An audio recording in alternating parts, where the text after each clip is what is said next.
What if I told you that one of the most underrated things about a superhero show could actually help you fall asleep faster? Stay with me here, because I know that sounds completely bizarre, but by the end of this video, you are going to understand exactly why Invincible Season 3 might just be the most accidentally perfect sleep companion you never knew you needed. And yes, we are going to go deep on some genuinely fascinating facts about this show that most fans have completely overlooked. So grab your pillow, get comfortable, and let us dive into something a little different tonight. Invincible has been one of the most talked about animated shows on Amazon Prime Video for the past few years now, and Season 3 took everything up several notches. But here is the thing that most people miss when they are watching it in the middle of the day, stressed out, fully caffeinated, and paying attention to every single brutal fight scene. The show has layers. Deep, slow-burning, emotionally complex layers that actually work really well as background audio or as a wind-down watch if you approach it the right way. And tonight, we are going to explore some of the most interesting facts, story details, and production elements from Season 3 that make it genuinely fascinating, whether you are wide awake or slowly drifting off into sleep. Let us start with something that a lot of people do not fully appreciate about Invincible as a whole, and that is just how methodically the world building has been constructed. Season 3 did not just happen. The creative team behind this show spent an enormous amount of time building towards specific payoffs that were seeded way back in Season 1. When you are watching Season 3 and things feel like they are finally clicking into place, that is not an accident. That is intentional, layered storytelling that rewards patience. And there is something genuinely soothing about knowing that when you revisit this season, every small detail you might have missed is going to reveal itself to you like a puzzle piece finding its spot. The voice cast in Season 3 continued to be one of the most impressive assemblies of talent in animated television. Steven Yeun brings Mark Grayson to life with this quiet intensity that actually has a really calming quality to it during the slower scenes. His voice carries this kind of tired determination, and honestly, there is something very relatable about that energy, especially late at night. When Mark is processing the weight of being invincible, of carrying responsibilities that feel impossible, his conversations have this hushed, exhausted quality that does not demand your full alertness. It meets you where you are. And speaking of voice performances, J.K. Simmons' Omni-Man is just extraordinary in this season. Without giving away every detail, the dynamic between Nolan and Mark in Season 3 reaches emotional depths that the earlier seasons were building toward.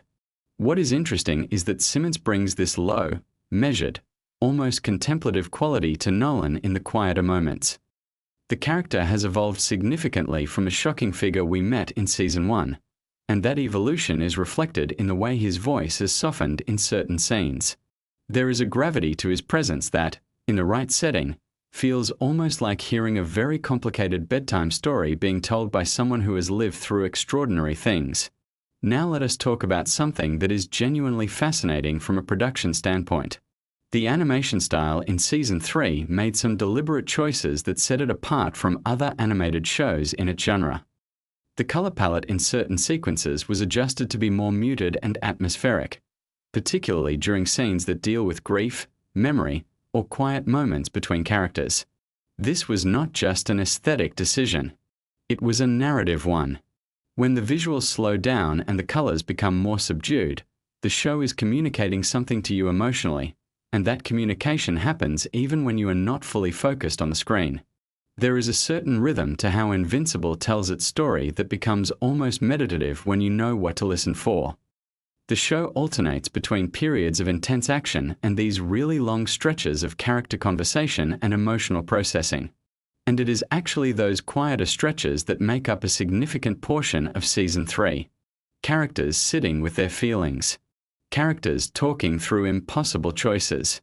Characters being human, or whatever version of human they can manage to be, given everything they have experienced. Those stretches are genuinely calming to listen to. One of the most interesting facts about Season 3 is how it handled the theme of identity under pressure. Mark Grayson spends a huge portion of this season wrestling with who he is supposed to be versus who he actually wants to be. And that is a theme that resonates on a really deep level because most of us have felt some version of that tension in our own lives. We have all felt the weight of expectations that do not quite fit who we are. Listening to Mark navigate that, even half asleep, can feel surprisingly therapeutic. The show is essentially walking you through a very long, very dramatic therapy session with a superhero. The writing team for Season 3 drew heavily from the source material, Robert Kirkman's comic book series, but they also made some really thoughtful adaptations that changed certain storylines to work better for television.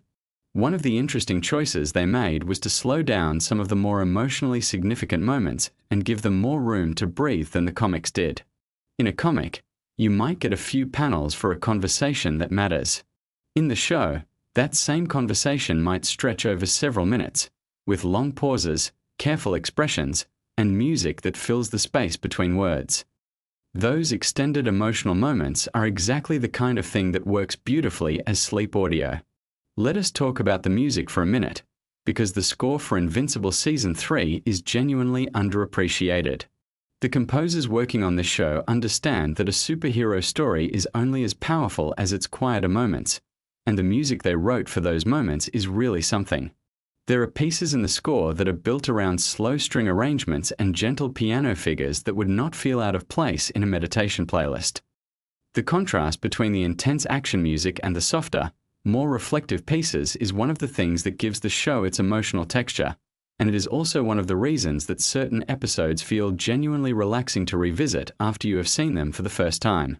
The show does something really clever with its pacing that I want to highlight because it is relevant to why it works so well as a wind-down experience. Invincible Season 3 tends to open its episodes with something intense or confrontational, but then it spends the majority of the episode processing the aftermath of that intensity. So if you are using the show as a sleep companion, you might experience a little bit of adrenaline at the start of an episode and then gradually descend into a much calmer, more reflective space as the episode progresses. That is actually a pretty good structure for winding down. Your body gets a small signal that something is happening, and then it slowly relaxes as the episode settles into its emotional core. One of the facts about this season that not everyone picked up on is how much attention was paid to the small, domestic moments between characters. Mark and Amber, Mark and his mom Debbie, Mark and his friends. These relationship scenes are written with a specificity and warmth that feels very grounded compared to the cosmic scale of the action sequences. And when you are trying to fall asleep, those grounded, human moments are the ones that your brain can hold onto without getting overstimulated. They are familiar. They feel like something you might actually experience. And that familiarity is comforting. Debbie Grayson, voiced by Sandra Oh in a performance that honestly deserves more conversation than it gets, has a significant storyline in Season 3 that deals with grief and rebuilding. Sandra Oh has this extraordinary ability to convey enormous emotional weight with very little, and there are moments in this season where you could close your eyes and just listen to her voice working through something complicated and feel genuinely moved. That kind of performance does not require your full visual attention. It communicates completely through sound, which makes it perfect for the kind of half-awake, drifting state that comes just before sleep. Now, something that is really interesting about the world of Invincible that Season 3 expanded on significantly is the concept of the Global Defense Agency and the various organizations trying to manage superhero activity on Earth. These scenes, which deal with bureaucracy, strategy, and long-term planning, are honestly some of the most gently stimulating content in the show.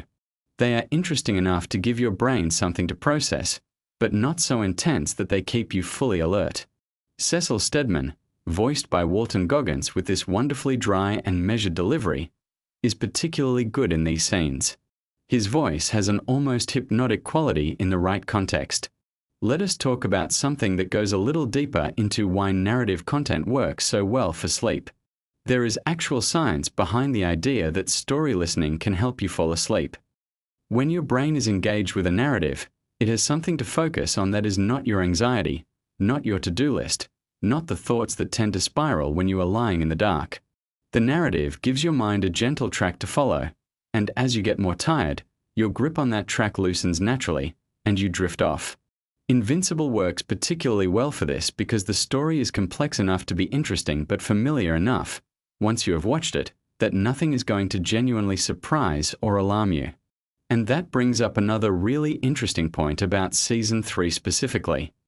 If you are using it as sleep content, there is a real advantage to having already watched it once. Because then you know where the intense moments are, you know the emotional beats, and you can relax into the story rather than feeling any tension about what might happen next. The familiarity acts like a comfort blanket. You are not watching to find out what happens. You are watching to spend time in a world you already know. The character of Adam Eve had some really beautiful moments in Season 3 that are worth highlighting, both because they are genuinely great storytelling and because they have this quality of calm introspection that serves the sleep-watching experience well. Adam Eve has always been one of the most thoughtfully written characters in the show, and the writers in Season 3 continued to give her storylines that deal with purpose, self-worth, and what it means to use your gifts responsibly. These are big themes handled with a quiet seriousness that does not demand heightened attention. You can absorb them passively and still feel like you got something meaningful out of them. One thing that surprised a lot of viewers about Season 3 was how much humor it managed to incorporate without undermining its more serious emotional content. The show has always had this darkly comedic streak running through it, but Season 3 found a slightly gentler version of that humor in certain scenes. There are moments that are just genuinely warm and funny, moments between friends or family that feel light and easy and remind you that even in a show about existential threats and impossible violence, there is room for people to just be people. Those moments of levity are really important for the sleep-watching experience because they release tension without creating more of it. The relationship between Mark and his brother Oliver is something that Season 3 developed in really interesting ways. Oliver, who is half alien and aging at a different rate than a normal human, is at an interesting stage in his development during the season. Watching an older sibling figure out how to guide a younger one through a complicated world is one of those universal human experiences, even when both siblings can fly and one of them is aging at an accelerated rate. That dynamic, played out in quiet conversations and shared moments, has a tenderness to it that is genuinely calming. Another production fact that not enough people talk about is the level of detail that goes into the background design of Invincible. The world that the animators have created is incredibly rich, full of little details that reward close attention but also create a sense of fullness and depth that registers even when you are not actively looking for them. This matters for the sleep experience because a richly detailed world feels safe and complete in a way that a sparse or incomplete one does not. Your subconscious picks up on those signals even when you are not consciously processing them. Let us spend a moment on the cosmic elements of Season 3, because this is where the show does something genuinely interesting from a sleep science perspective. The sequences that deal with the larger universe, with alien civilizations, space travel, and the vast scale of cosmic conflict, have this interesting quality of making human concerns feel very small. And there is actually something quite relaxing about that perspective shift. When the show pulls back to the scale of galaxies and civilizations, your own worries start to feel proportionally tiny. It is a kind of accidental mindfulness, this reminder that the universe is enormous and most of our daily stresses are infinitesimally small by comparison. The Viltrumite mythology that Season 3 explored in greater depth is also fascinating from a pure storytelling perspective. Learning more about the culture, the history, and the internal conflicts of the Viltrumite race adds this epic, almost mythological quality to the show that is really engaging without being stressful. It is the kind of lore that you can sink into, like the appendices of a fantasy novel, and just let your mind wander through it without needing to hold onto every detail. Now, there is something I want to address directly, which is the violence question. Invincible is known for being quite graphic in its depictions of violence, and that is definitely something to be aware of if you are planning to use any version of this show as sleep content. Season 3 does have some intense action sequences. However, and this is really important, those sequences are actually not as frequent as the show's reputation might suggest. The show earns its brutal moments precisely because they are surrounded by long stretches of much quieter content. And if you know the episode structure, you can generally anticipate when those moments are coming and adjust accordingly. The fact that the show takes consequences seriously is actually one of the things that makes its quieter moments so effective. When characters are dealing with the aftermath of something terrible, when they are sitting with grief or confusion or guilt, Those scenes have real weight because the show has done the work of making the events that cause those feelings feel genuinely significant. That emotional seriousness translates into a kind of gravitas in the dialogue that is really conducive to a calm, reflective headspace. Let us talk about some of the thematic content in Season 3 that is particularly relevant to a sleep and rest context. The season deals significantly with exhaustion. Not just physical exhaustion, though there is plenty of that given that Mark is constantly fighting, but emotional and existential exhaustion. The weight of carrying the world on your shoulders. The toll of constantly being needed. The difficulty of finding rest when there is always something else to handle. These themes are ones that a lot of people watching late at night can connect with deeply, because that is exactly how modern life feels for a lot of us. And there is something validating about watching a character as powerful as Mark Grayson struggle with the same fundamental human need to just stop for a moment. The show also deals with the theme of trust in really interesting ways during Season 3. Characters are constantly navigating who they can rely on, who has betrayed them, and how to rebuild relationships after significant damage has been done. These trust narratives unfold slowly and carefully, in long conversations and quiet moments of decision-making, and they have this patient quality that rewards passive listening. You do not need to be fully alert to follow the emotional logic of these scenes. It is intuitive and human in a way that bypasses the need for active cognitive engagement. One of the most genuinely interesting facts about the production of Season 3 is how the creative team approached the challenge of escalating stakes without losing the emotional intimacy that made the earlier seasons so compelling. A lot of shows struggle with this as they progress. The bigger the threats get, the harder it is to make the audience care about the individual characters at the center of the story. Invincible Season 3 managed to avoid this trap by consistently returning to the small, personal scale even in the middle of enormous cosmic conflict. That grounding in the personal is exactly what gives the show its warmth, and warmth is one of the most important qualities in any content you are using to help yourself sleep. Something that the animation team did really beautifully in Season 3 was their handling of light. The lighting in this show is more sophisticated than most animated series, and the choices they made about how to light different types of scenes are worth noting. Scenes that take place at night, indoors, or in reflective, emotional contexts tend to be lit with warm, amber tones that are genuinely visually comfortable to look at. If you are watching in a darkened room while trying to wind down, those lighting choices work with your body's natural relaxation response rather than against it. The show also did something interesting with silence in Season 3. There are moments where the score drops out completely and you are left with just ambient sound and voices. In a genre that often fills every moment with music, that choice to let silence do some of the work is both artistically confident and genuinely calming for the listener. Those quiet moments land differently when there is real silence around them. From a character psychology perspective, one of the most interesting threads in Season 3 is the continued exploration of how early trauma shapes behavior in ways that persist long after the traumatic event.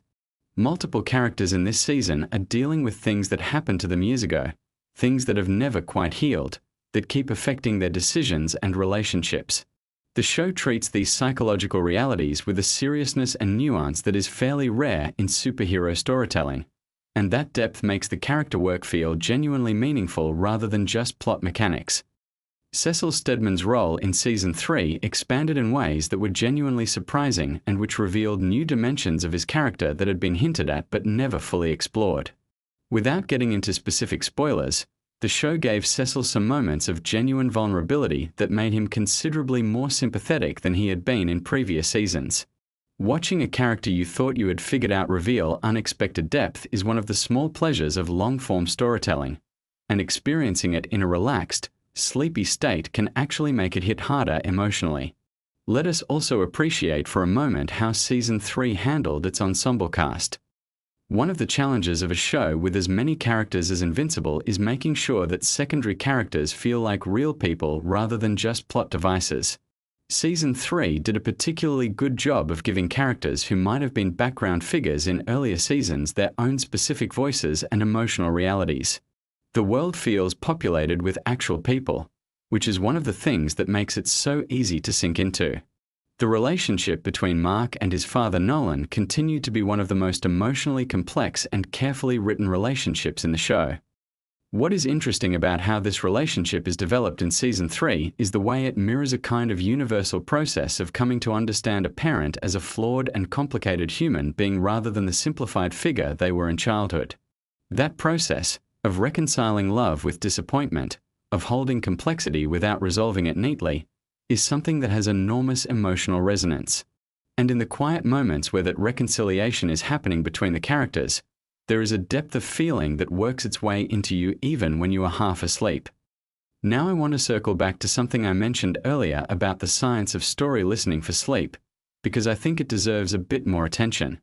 Research into bedtime story listening and audio-based relaxation has consistently found that narrative content, particularly familiar narrative content with a calm and measured pace, is effective at reducing anxiety and promoting the kind of mental quieting that precedes sleep. The reason is partly to do with the brain's response to story structure. When your brain is following a narrative, it is engaged in a way that is active but not alarming. It is processing information, making predictions, feeling things, but none of it requires the fight or flight response that keeps you awake. Invincible Season 3 hits a lot of the markers for effective sleep narrative content in its quieter stretches. Familiar characters whose voices you recognize. Emotional stakes that are real but not personally threatening. A world that is fully realized and therefore safe to inhabit mentally. Music that complements rather than overwhelms. Pacing that slows and deepens as episodes progress. These are not accidents of storytelling. They are the results of craft, and they happen to align beautifully with what the brain needs to move towards sleep. One last production detail that I want to share because I find it genuinely wonderful is the fact that the voice recording sessions for Invincible are apparently done with a real attention to the emotional texture of each scene rather than just technical delivery. The performances you hear are not just competent voice acting. They are genuine emotional performances that happen to be animated. And that comes through in the quality of the sound. You can hear it in the breathing, in the pauses, in the way a voice shifts when a character is holding something back. That level of authenticity in vocal performance is part of what makes the show so good to listen to even without watching. As we wind down this video, I want to leave you with a thought about why something like Invincible Season 3 works as a sleep companion when you would not necessarily expect it to. The answer, I think, is that really good storytelling has always been tied to rest. Humans told each other stories at night, around fires, before sleep, as a way of processing the day, making meaning, and easing the transition into the vulnerability of unconsciousness. The stories did not have to be gentle or simple. They had to be good. They had to hold attention just enough, move the emotions enough, and then release you into the darkness. Invincible Season 3, particularly in its quieter and more reflective stretches, does exactly that. It gives your mind something worth following. It takes your feelings somewhere real. And then, gradually, as the episode settles into its slower rhythms and the characters sit with their complicated feelings in animated rooms lit with warm amber light, it lets you go. It does not demand that you stay. It just keeps talking, keeps being itself, and somewhere in the middle of all that complicated, beautiful storytelling, you drift off. And honestly, there are worse things to drift off to than a story about someone trying to figure out who they are, what they owe the world, and whether it is possible to be good in circumstances that make goodness extraordinarily difficult. So tonight, if you are struggling to sleep, consider putting on an episode of Invincible Season 3. Not the action-heavy ones if you can help it, though honestly even those settle eventually. Put on one of the quieter, character-driven episodes. Turn the brightness down a little. Close your eyes or let your gaze go soft. Let the voices of these characters, these exhausted, complicated, trying their best characters, carry you somewhere. You might be surprised how quickly you find yourself at the edge of sleep, balanced right there on the threshold, with a story still unfolding softly around you. Thank you so much for spending this time here with me tonight. If this kind of video resonates with you, if you like the idea of exploring interesting facts about shows and stories in a way that is designed to help you relax and wind down, then please hit subscribe and let me know in the comments what show or story you would like to explore next. I read every single comment and your suggestions genuinely shape what I make. Sleep well. Take care of yourselves. And remember that rest is not a luxury. It is the foundation of everything else. Good night. Robert Kirkman built one universe where civilization collapses, and another where a teenage boy discovers his father has been lying to the entire human race. Settle in, because the second one is far stranger than the first. Invincible is an animated superhero series streaming on Amazon Prime Video, and it is based on a comic book series created by Robert Kirkman. If that name sounds familiar to you, it should, because Robert Kirkman is also the mind behind The Walking Dead.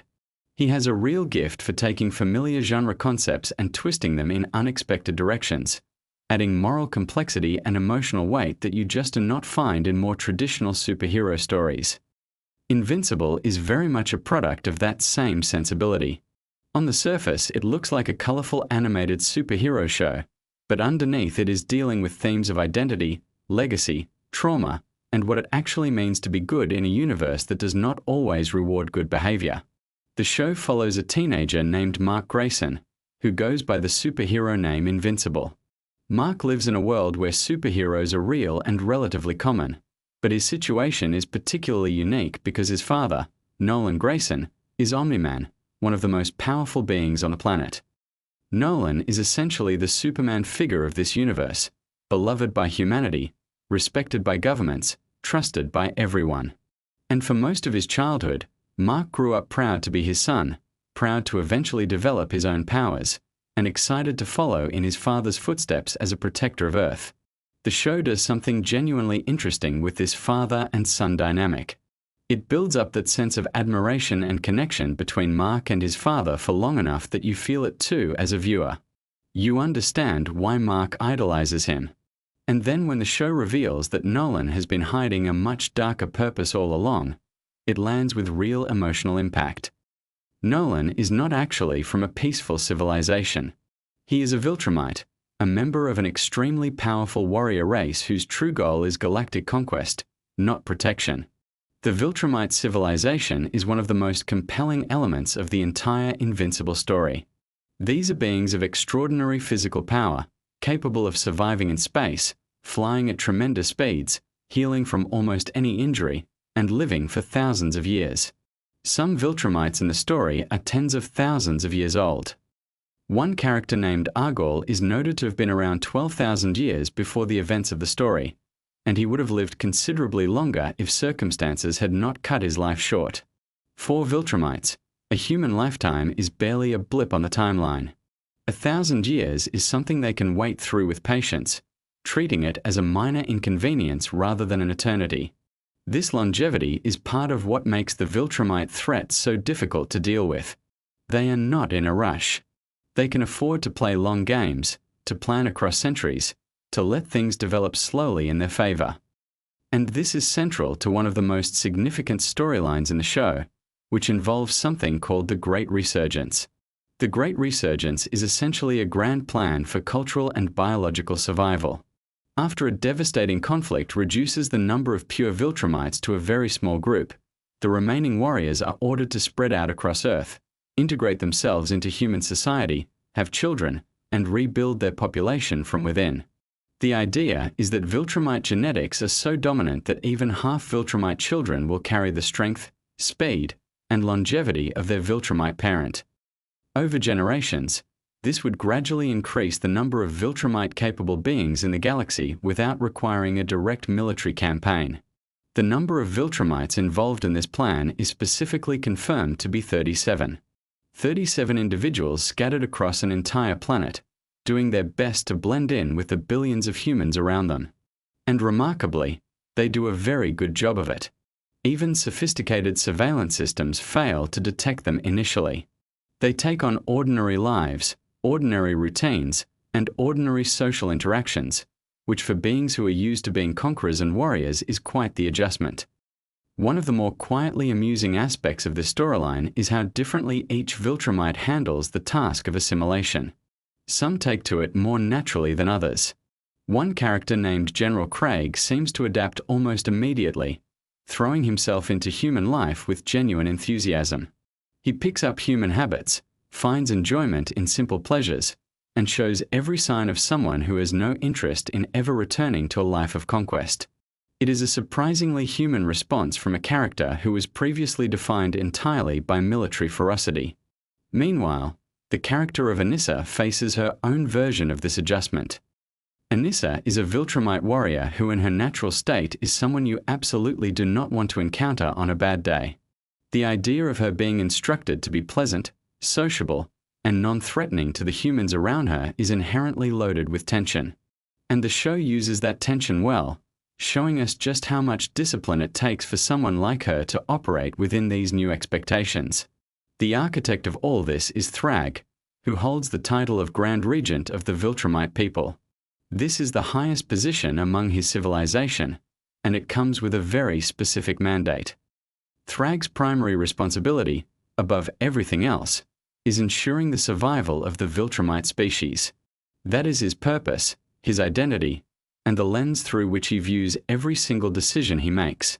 When he tells Mark that his role is to guarantee the continuation of his people, he is not speaking dramatically for effect. He genuinely means it in the most literal sense possible. Everything he does traces back to that mission. This creates an interesting dynamic with Mark, whose role becomes increasingly complicated as the show progresses. Mark is half Viltrumite himself, the son of Nolan, and therefore carries that same genetic heritage.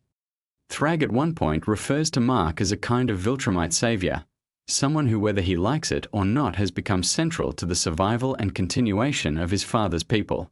This is not a position Mark sought out or is comfortable with, but it is the reality he finds himself in. Mark's struggles in the show are not just external conflicts with powerful enemies. A significant portion of what makes his character compelling is the internal battle he wages with his own anxiety and trauma. As the story progresses through its later seasons, Mark begins experiencing vivid and disturbing hallucinations, particularly around the presence of Thrag. These are not simple nightmares he can shake off in the morning. They bleed into his waking life, into conversations with people he loves, into ordinary moments that suddenly become terrifying. He watches people around him be destroyed in his imagination while trying to hold a normal conversation with them. This psychological deterioration is handled with real care in the show. It does not just exist as a dramatic device. It reflects something true about what happens to a person who has been through sustained trauma and who is carrying the weight of decisions that affect billions of lives. Mark is a teenager, essentially, who has been thrust into circumstances that would be difficult for seasoned veterans to navigate, let alone someone still figuring out who he is. His relationship with Eve, known more formally as Atom Eve, is one of the emotional anchors of the series. Eve has her own remarkable powers, centered around the manipulation of matter, and she has her own complicated history that informs who she becomes throughout the story. Her family background gave her a difficult foundation, full of dysfunction and pressure, and those early experiences echo through the choices she makes as an adult, particularly in some of the more emotionally heavy storylines the show takes on. Eve's powers are connected in interesting ways to her physical and emotional state.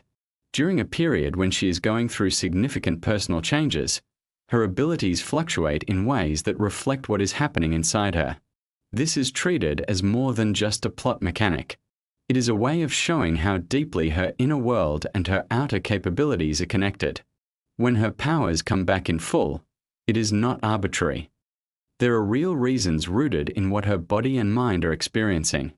The show also gives considerable attention to the character of Cecil Stedman, the director of a government organization called the GDA, which stands for the Global Defense Agency. Cecil is one of those characters who exists in a morally ambiguous space that the show refuses to resolve into simple good or bad. He cares about protecting humanity, genuinely and deeply. But he is also willing to use methods and make decisions that cross lines most people would consider unacceptable. His relationship with Mark and with Omni-Man is built on mutual suspicion and occasional cooperation, neither side fully trusting the other, both sides needing each other anyway. When Cecil discovers that 37 Viltrumites have been living among the human population without detection, his reaction is one of genuine shock and anger. This is a man whose entire professional identity is built around knowing what threats exist and where they are. The idea that beings of that level of power slipped under his radar entirely, for an extended period, is both humbling and alarming. It forces a recalibration of what he thought he was capable of monitoring. On the cosmic side of things, the show introduces viewers to a much larger universe through storylines involving the Coalition of Planets, a multi-species alliance that exists partly in opposition to Viltrumite expansion. A character named Alan, the alien, plays an increasingly important role in the Coalition's leadership, and his arc involves grappling with enormous moral decisions. At one point, he comes into possession of something called the Scourge virus, a biological weapon specifically engineered to be lethal to Viltrumites. The terrible catch is that because Viltrumite genetics have now mixed with human genetics, using the virus would also threaten billions of innocent people. This is exactly the kind of dilemma that Invincible loves to present. There is no clean answer. Using the virus could solve one problem while creating a catastrophe of entirely different proportions. Not using it leaves a threat in place that has the potential to reshape the future of Earth. Alan, for all that he is now in a position of significant authority, is fundamentally a decent person trying to do the right thing in a situation where right and wrong have become deeply entangled. The show also has a storyline involving two heroes named Robot and Monster Girl, who become trapped in another dimension entirely. This dimension, called the Flexen dimension, has a different relationship with time than the regular universe. Time moves significantly faster there, meaning that while very little time may pass for people in the main world, Robot and Monster Girl are experiencing much longer stretches. The adventures and experiences they accumulate there are extensive, and the process of eventually understanding and communicating what happened to them becomes its own narrative challenge. Efforts by the GDA to open a portal to the Flexen dimension in order to rescue them prove complicated and occasionally dangerous, as these kinds of interdimensional experiments tend to be. When a portal does open inadvertently to the wrong dimension and something very large and very alarming starts to come through, the decision is made to abandon the active rescue approach and trust that Robot and Monster Girl will find a way back on their own. Nolan Grayson, Mark's father, goes on his own journey of change throughout the series. His path from feared antagonist to something more nuanced is one of the show's longer arcs. He is not simply redeemed in a neat way. The process is slow, contested, and complicated by the fact that the harm he caused cannot be undone. Characters who were hurt by what he did do not simply forgive him because he has started behaving differently. Debbie, Mark's mother, in particular has to work through years of grief, anger, and betrayal before anything resembling reconciliation can even begin to be considered. The truce that eventually forms between Earth and the Viltrumites is not a comfortable peace. It is a negotiated standoff where both sides understand clearly what the other is capable of and neither wants the alternative. Mark agrees to allow the Great Resurgence to proceed, meaning the Viltrumites continue their project of integrating into human society and having children. In exchange, they do not destroy the planet. One of the specific conditions of this arrangement is that the Viltrumites will not intervene to help Earth if other threats arise, which, given how frequently threats arrive in this universe, is not a trivial concession. The show treats this truce with appropriate ambiguity. It is not presented as a victory in any triumphant sense. It is more like Mark looking at the available options and selecting the one that keeps the people he loves alive in the immediate future, while creating a set of complicated long-term consequences that he will have to live with. When Thrag suggests that Mark has become a savior for the Viltrumite people, there is something genuinely uncomfortable about that framing, because Mark has not chosen that role and does not particularly want it. Throughout all of this, the show maintains its interest in the supporting cast and their own individual stories. William, Mark's closest friend, has moments that ground the narrative in something more ordinary and relatable. The contrast between the cosmic scale of what Mark is dealing with and the more personal human concerns of the people around him is something the show handles with skill. Not everyone in Mark's life can fully comprehend the scope of what he is navigating, and that gap creates its own kind of loneliness. The animation style of Invincible is deliberately constructed to lull you into a certain sense of familiarity before it disrupts that comfort. It is bright and detailed, with character designs that feel welcoming and expressive. And then when violence or darkness arrives, which it does in this show, it hits harder because of the contrast. The creative team has spoken about this as an intentional choice rooted in how the original comics worked. The artwork in the comics had a clean, almost cheerful quality that made the darker moments land with more force. Robert Kirkman completed the Invincible comic book series some years before the animated show caught up to those storylines, which means the destination of these characters is already written down somewhere. Readers of the comics know how things ultimately resolve for Mark, for Nolan, for Eve, and for the larger universe they inhabit.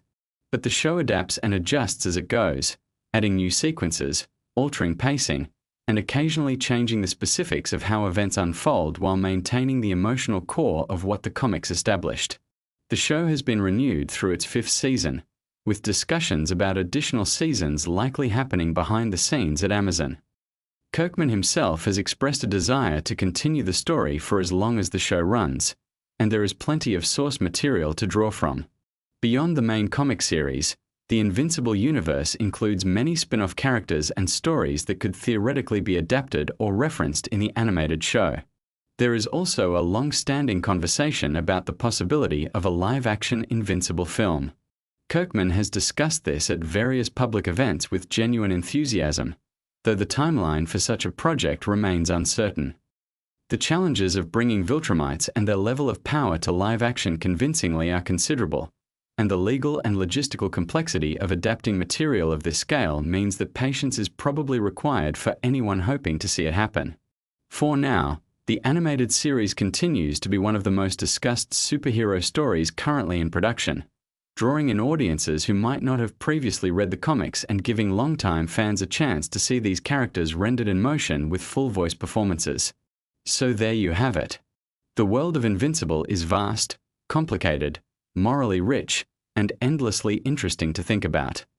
Whether you are a longtime fan of the comics, someone who discovered the show first, or just someone who wanted something interesting to drift off to tonight, hopefully these facts have given you something worth carrying into your dreams. The universe will keep spinning, the Viltrumites will keep assimilating, and Mark Grayson will keep trying to figure out how to be both a good superhero and a good person at the same time. Sleep well, and we will be here next time with more fascinating facts to help you rest. The Viltrumite Empire conquered thousands of worlds before you were born, and tonight, while you rest, you're finally going to understand exactly how they did it. Invincible is an animated superhero series streaming on Amazon Prime Video. It is based on the comic book series created by Robert Kirkman, the same writer behind The Walking Dead. The comics ran from 2003 to 2018, and they have become one of the most beloved independent superhero stories ever published. The animated series began in 2021 and has steadily built an enormous audience, largely because it takes the superhero genre seriously in ways that few other productions dare to attempt. It does not shy away from consequences. Characters get hurt, badly, and the emotional weight of those injuries carries forward into subsequent episodes and seasons, which is something that feels genuinely rare in a genre often defined by its heroes walking away from impossible situations completely unscathed. The central character is Mark Grayson, a teenager who discovers he has inherited extraordinary powers from his father. His father goes by the name Nolan Grayson on Earth, but in the broader universe, he is known as Omni-Man. Nolan is a Viltrumite, a member of a civilization of incredibly powerful beings who have built a vast interstellar empire through conquest and subjugation. On Earth, Nolan presents himself as a hero, a protector, someone who genuinely cares about humanity. And for a long time, he does care. But his mission, the mission given to him by his empire, was always something far darker. The collision between who Nolan actually is and what he was sent to Earth to do forms one of the emotional cores of the entire series. Mark takes the name Invincible as his superhero identity, which carries a lovely layer of irony throughout the story because he is very much vincible. He gets hurt constantly. He recovers, because Viltrumite biology is extraordinary, but the process is never painless or easy. One of the things that makes Invincible stand out as a superhero story is precisely this willingness to show the cost of violence in a way that feels honest. When Mark fights someone genuinely dangerous, You feel afraid for him in a way you rarely feel afraid for more traditional superhero protagonists. The Viltrumites themselves are one of the most fascinating elements of the entire Invincible universe. As a civilization, they believe that everything in existence belongs to them.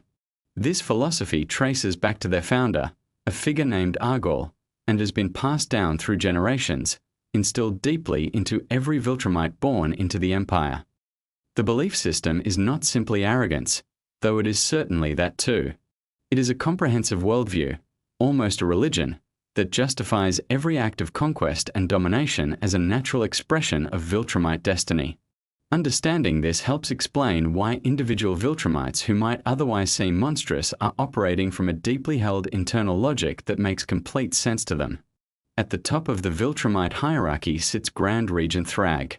He is, without question, the most powerful Viltrumite in the universe. He was raised from birth to embody everything Argol's philosophy represents. He is not biologically descended from Argol, but his relationship to that legacy is arguably more intense than any blood connection could be. He carries Argol's skull as a possession, as something precious and sacred, and speaks to it as though seeking guidance or affirmation. It is one of those character details that tells you everything you need to know about who Thrag is without anyone having to explain it to you directly. He has built his entire identity around being the perfect instrument of Argol's vision. His loyalty is absolute. His brutality is almost incomprehensible. And yet the series is careful never to make him simply a monster. He has a coherent internal world, which is somehow even more unsettling.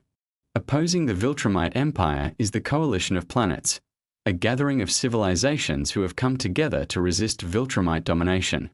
The coalition is led by a figure named Thetis, who turns out to be a Viltrumite himself, one who broke away from the Empire after killing Argol. His history with Thrag is therefore deeply personal. Thrag wants revenge for Argol's death. Thetis wants to dismantle the empire he once served. Their conflict is the kind of antagonism built from shared history and opposing convictions, which tends to produce the most compelling rivalries in storytelling. The Viltrumite War is the large-scale conflict that emerges from this tension. It spans an enormous portion of the known universe, drawing in planets, species, and individuals from across the coalition. The war is not a simple good versus evil confrontation. The coalition has overwhelming numbers in terms of participating worlds, but the Viltrumites are so individually powerful that raw numbers alone cannot overcome them. This forces the coalition to think strategically rather than simply throwing forces at the problem. The realization that emerges from this strategic necessity is that killing Thrag might be more valuable than winning any individual battle. If Thrag falls, the theory goes, the Viltrumites will scatter, and then each one can be confronted individually.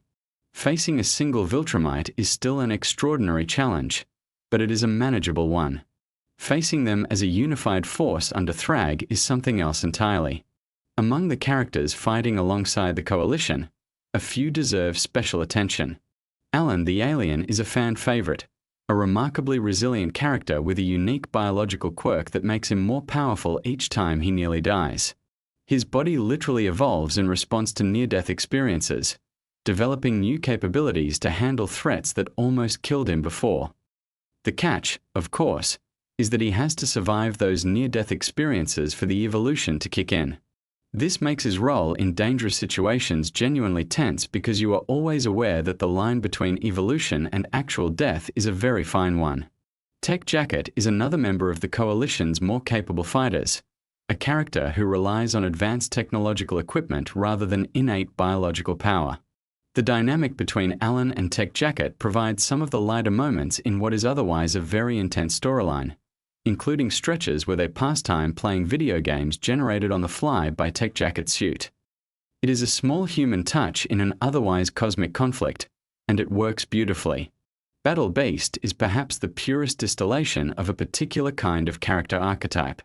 He loves fighting, not in an aggressive or angry way, but with genuine, almost childlike enthusiasm. If anyone in the middle of an interstellar war can be said to be having a good time, it is Battle Beast. He is voiced by Michael Dorn, who longtime Star Trek fans will immediately recognize from his years playing Worf in The Next Generation. The casting choice is inspired because Dorn's distinctive voice brings exactly the right combination of weight and gravitas to a character who could easily come across as ridiculous but instead becomes genuinely compelling. Omni-Man's journey throughout the series is one of the most emotionally complex arcs in recent animated television. He began as a villain, or at least as someone executing a villainous mission, but the series has consistently refused to let that be the final word on who he is. His relationship with Earth, with Mark's mother Debbie, with Mark himself, has genuinely changed him. He is not simply a former villain performing redemption for narrative convenience. His change feels earned, rooted in years of genuine connection and love that could not ultimately coexist with what his empire wanted from him. When he fights alongside Mark rather than against him, it carries enormous emotional weight because of everything we know about the distance they had to travel to arrive at that point. His relationship with Oliver is another dimension of this. Oliver is Nolan's son from a relationship he had on a planet called Thraxa. Oliver is half Viltrumite, half Thraxan, and he is physically aging at an accelerated rate compared to humans, which creates its own complicated emotional reality. When he was born, Nolan made a comment that suggested Oliver and his Thraxan mother were a mistake, something Oliver clearly heard and internalized. So when Nolan and Oliver are thrown together while Mark is recovering from his injuries sustained in a brutal fight with Conquest, there is real unresolved pain between them. What unfolds over the weeks of Mark's recovery is a slow, careful process of two people working through resentment and hurt towards something that might eventually resemble a real relationship. The series handles this patiently and honestly. Conquest deserves a moment here. He is one of the most formidable opponents Mark faces. He is a Viltrumite of extreme intensity, someone whose dedication to the Empire borders on fanatical. He is not thoughtful or conflicted. He commits absolutely to what he believes. And yet even he, in retrospect, invites a certain amount of complicated consideration. Omni-Man insists on giving him a proper Viltrumite burial, which tells you something important. Even among enemies, Omni-Man can recognize and respect genuine conviction. The question the series subtly poses is whether Conquest, under different leadership and a different moral framework, could have been something other than what the Empire made him. It is not an easy question, and the series does not pretend it is. Mark kills Conquest in their fight, though because he was unconscious during parts of it and disoriented afterward, he is not immediately certain of this. When he recovers enough to move around and discovers grave markers near their camp, he initially fears the worst, that Omni-Man and Oliver have died while he was unconscious. The relief of discovering the grave belongs to Conquest rather than to his family is quickly complicated by the full weight of realizing that he himself killed someone, even someone as genuinely dangerous as Conquest. The series never lets Mark off the hook emotionally for the violence he engages in, and that consistency is part of what makes his character so worth following. The Viltrum home planet looms large as the conflict progresses. The Coalition's goal of reaching it and confronting Thrag there represents the culmination of the war's central strategic ambition. Getting there is one challenge. What happens when they arrive is another entirely. The Viltrumites at home, on their own world, with Thrag at the center of their defenses, represent a near impossible confrontation for even the strongest members of the Coalition. But impossible confrontations are rather the point of this entire story. The Scourge virus is an element worth understanding because it represents one of the Coalition's most significant strategic cards. It is a biological weapon capable of harming Viltrumites, who are otherwise almost impossible to damage. The version the Coalition possesses has been studied and refined, but there is also a more powerful variation that Omni-Man carries the knowledge of. He considers that more powerful version a measure of last resort, something too dangerous and too consequential to deploy casually. The existence of this kind of weapon within a war story raises familiar and important questions about the ethics of extreme measures in desperate situations. The series does not ignore those questions. The Flaxen Dimension is where Robot and Monster Girl find themselves during this period, though the series has not spent a great deal of time on their storyline within the Viltrumite War arc. Time moves very differently in the Flaxen Dimension compared to the regular universe, which means that even if relatively little time passes on the outside, they experience something far more extended on the inside. Their story there is described as a grand adventure of its own, almost a separate epic contained within the larger narrative of the show. The expectation is that their full storyline will be explored more completely in a future season, though the series acknowledges their situation so viewers do not simply forget about them. One of the more striking structural choices the series makes during the Viltrumite War is the use of extended time passing. Mark's recovery from his injuries takes approximately 2 months, and rather than skipping over that time, the series uses it. The world keeps moving during those weeks. The war progresses. Relationships develop. Oliver's rapid aging continues. Omni-Man processes his complicated history.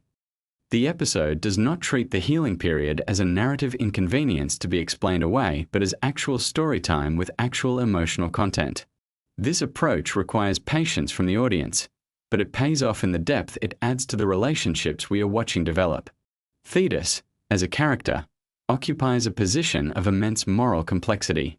He killed Argol, which set in motion the conditions for the Viltrumite War itself. He leads a coalition of worlds that are fighting for their survival against an empire of nearly unstoppable warriors. He is making constant calculated decisions about risk and strategy and sacrifice. And he is a Viltrumite doing all of this, which means he is fighting against his own species, his own civilization, his own origin. The series respects this complexity without resolving it too easily or too neatly. The animation in Invincible is deliberately crafted to match the tonal ambitions of the story it is telling. It is stylized but not whimsical. The action sequences are brutal when they need to be. The quieter character moments are drawn and paced in ways that allow the emotion to land. The color palette shifts depending on where the story is taking place, with the vast cosmic settings of the Viltrumite War having a different visual texture than the earthbound scenes or the intimate camp sequences where Omni-Man and Oliver learn to exist near each other. The voice cast of Invincible is extraordinary. Stephen Yeun voices Mark, bringing a quality of earnest vulnerability to a character who could easily become either insufferably heroic or tiresomely angsty.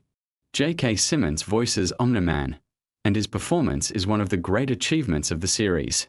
He delivers warmth and menace in the same breath in a way that feels genuinely difficult and genuinely accomplished. Sandra Oh voices Debbie, Mark's mother, whose journey through the revelations about her husband and her world is its own quietly devastating narrative thread. What makes Invincible last, what makes it the kind of story people want to revisit and understand more deeply, is that it takes its characters seriously. It does not use them as vehicles for action set pieces or plot mechanics. Every confrontation, every moment of violence or loss or reconciliation, is rooted in who these people are and what they have been through. The Viltrumite War is enormous in scale, spanning multiple planets and months of in-universe time, but it never loses sight of the specific human, and Viltrumite, and alien experience at its center.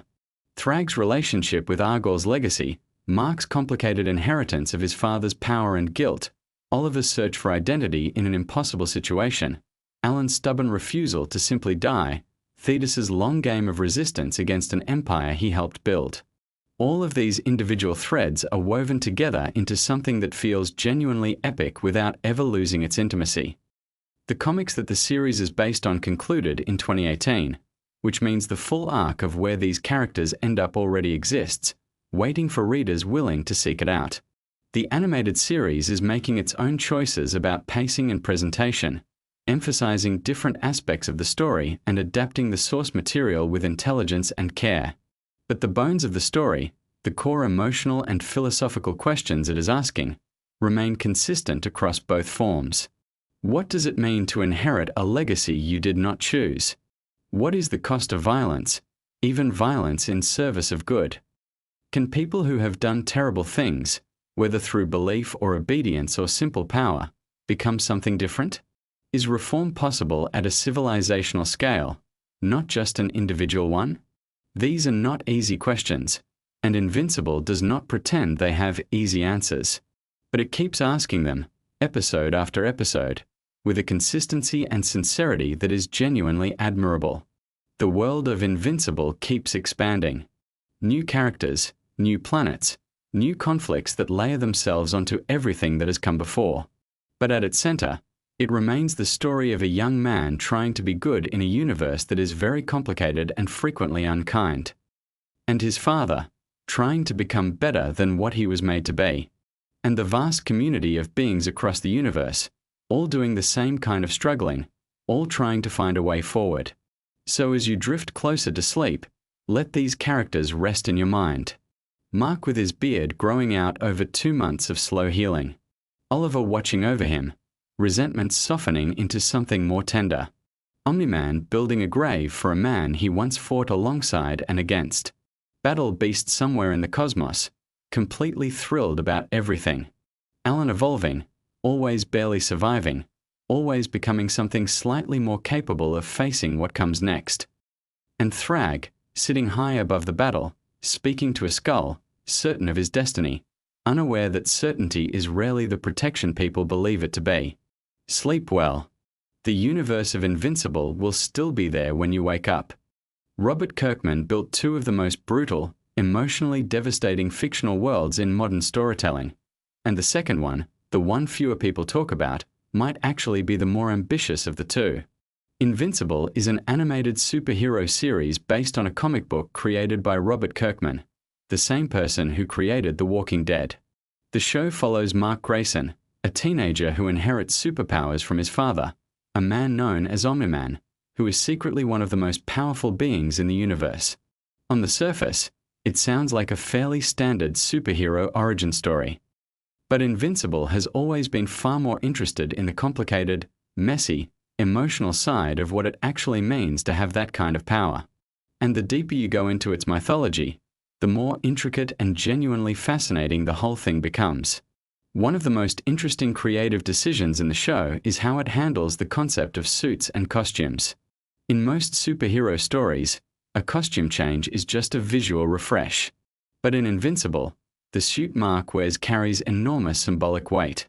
He started with a yellow and black suit that felt bright, optimistic, and full of hope. Then he transitioned into a darker blue suit, which the show's own creator Robert Kirkman compared to Spider-Man's black symbiote costume. The idea being that when a hero goes through a darker period internally, that darkness manifests visually. The blue suit represented Mark at his most burdened, his most conflicted, his most emotionally heavy. And the return to the yellow suit signals something shifting inside him. A small but meaningful step back toward the version of himself he wants to be. There is something quietly profound about that idea. The notion that what we wear, or how we present ourselves to the world, can reflect where we are emotionally. Most of us intuitively understand this. We have all had days where we just throw on something comfortable because we cannot manage anything else. And we have all had moments where getting dressed with intention felt like a small act of reclaiming ourselves. Invincible just scales that idea up to a superhero universe and makes it part of the story. Let your breathing slow down a little. Feel the weight of wherever you are resting. We have so many more interesting things to talk about. The Invincible universe has a surprisingly deep and layered cosmology. Most superhero stories keep their mythology relatively contained. But Invincible goes somewhere genuinely unexpected with the way it structures reality itself.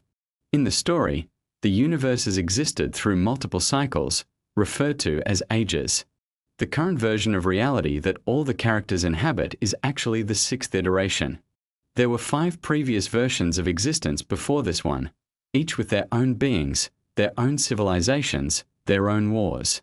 The oldest creatures from the very first age are described as almost incomprehensibly powerful. The kind of beings that even the most seasoned supernatural characters in the story do not want to deal with. They are the equivalent of cosmic horror, things that exist so far outside the normal frame of reference that they defy easy categorization. Then there are beings from a second age, and the remnants of those ancient entities still exist in the current world, scattered throughout the universe like geological layers of time that never quite fully disappeared. There is a group called the Vile, from the 4th age, who once ruled both the surface world and the underworld simultaneously. They were immortal, they were dominant, and the only reason humanity exists at all is because they were eventually fought down into submission by beings that came after them. which leads to one of the more quietly remarkable ideas in Invincible's mythology.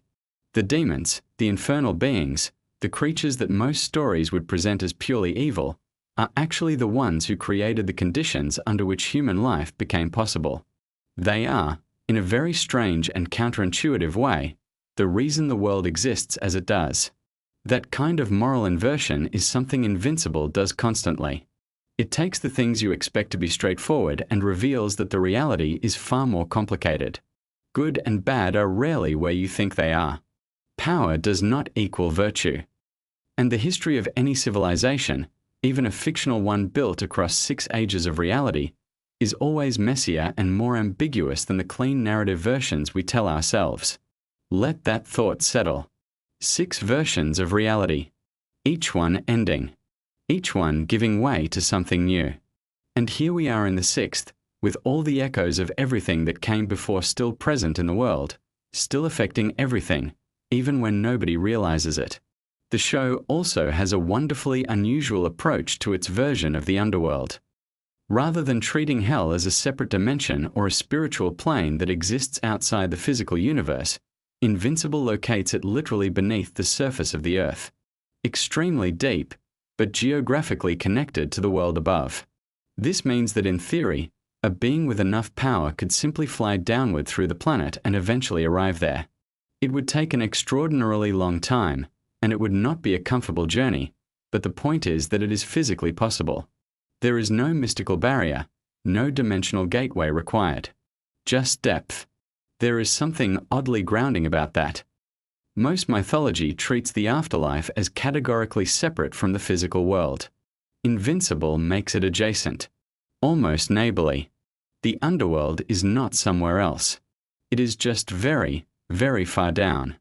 And the beings who live there are not supernatural in the sense of being outside nature. They are part of the same natural order, just operating at a different level of it. This version of the underworld is called the Underrealm in the story, and it has its own politics, its own civil conflicts, its own history stretching back through those multiple ages of reality.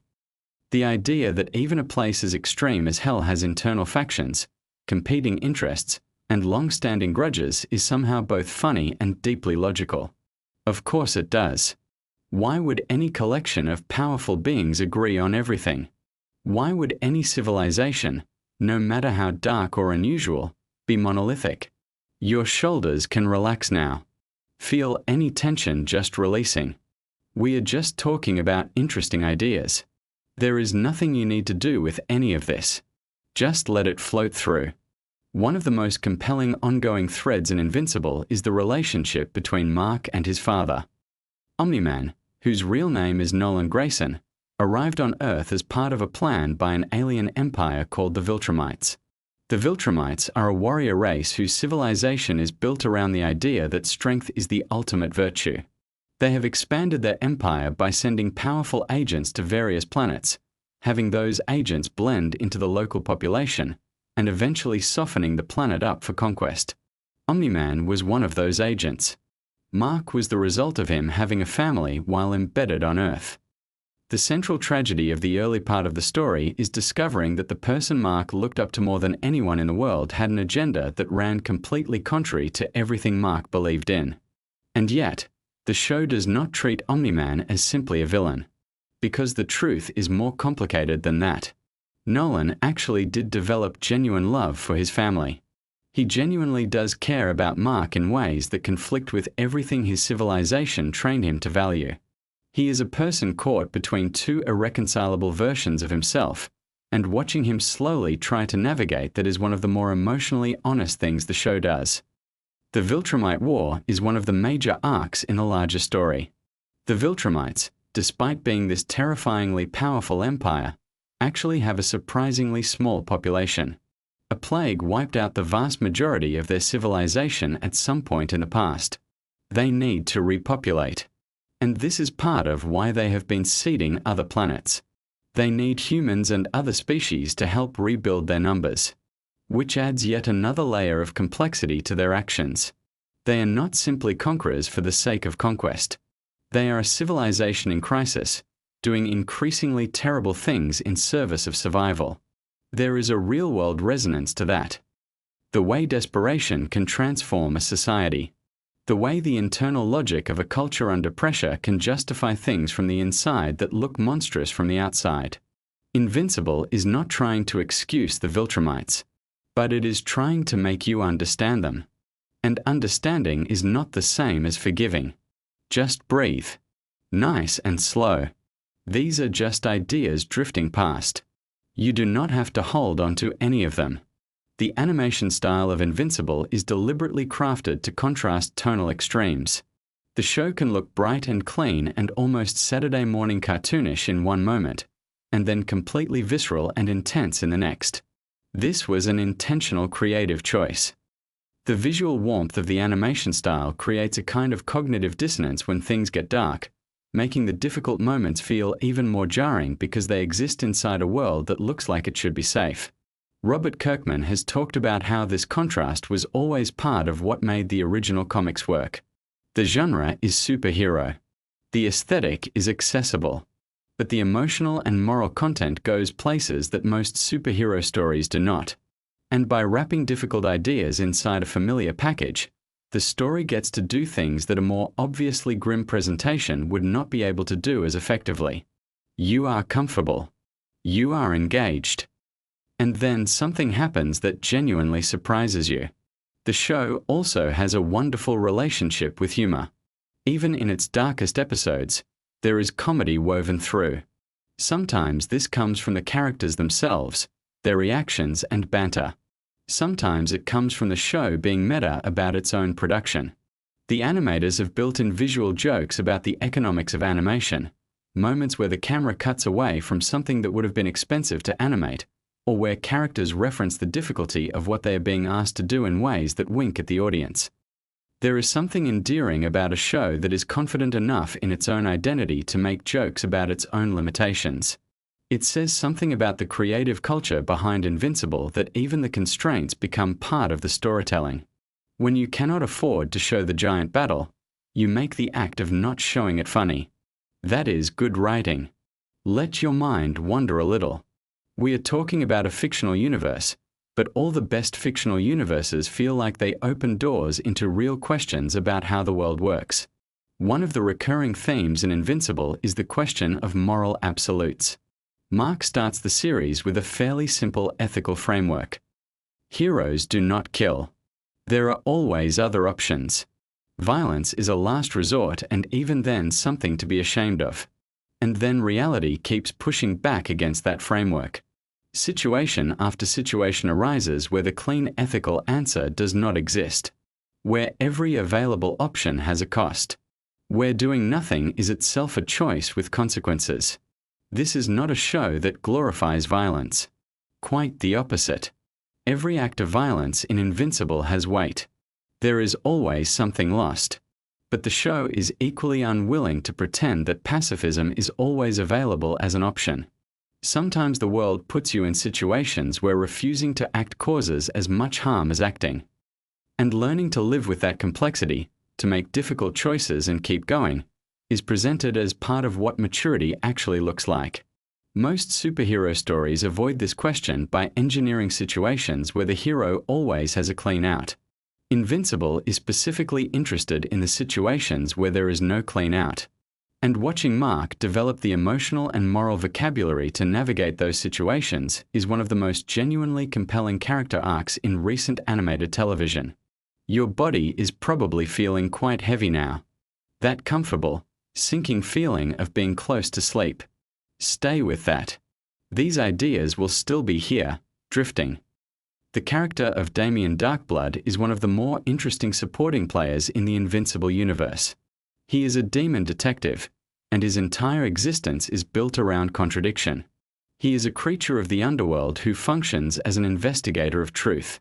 He has a past that includes betrayal and redemption, and he serves as a kind of spiritual mirror for Mark in certain storylines, reflecting back the idea that complicated histories do not disqualify anyone from doing meaningful work in the present. The idea of a detective in hell is funny on its face.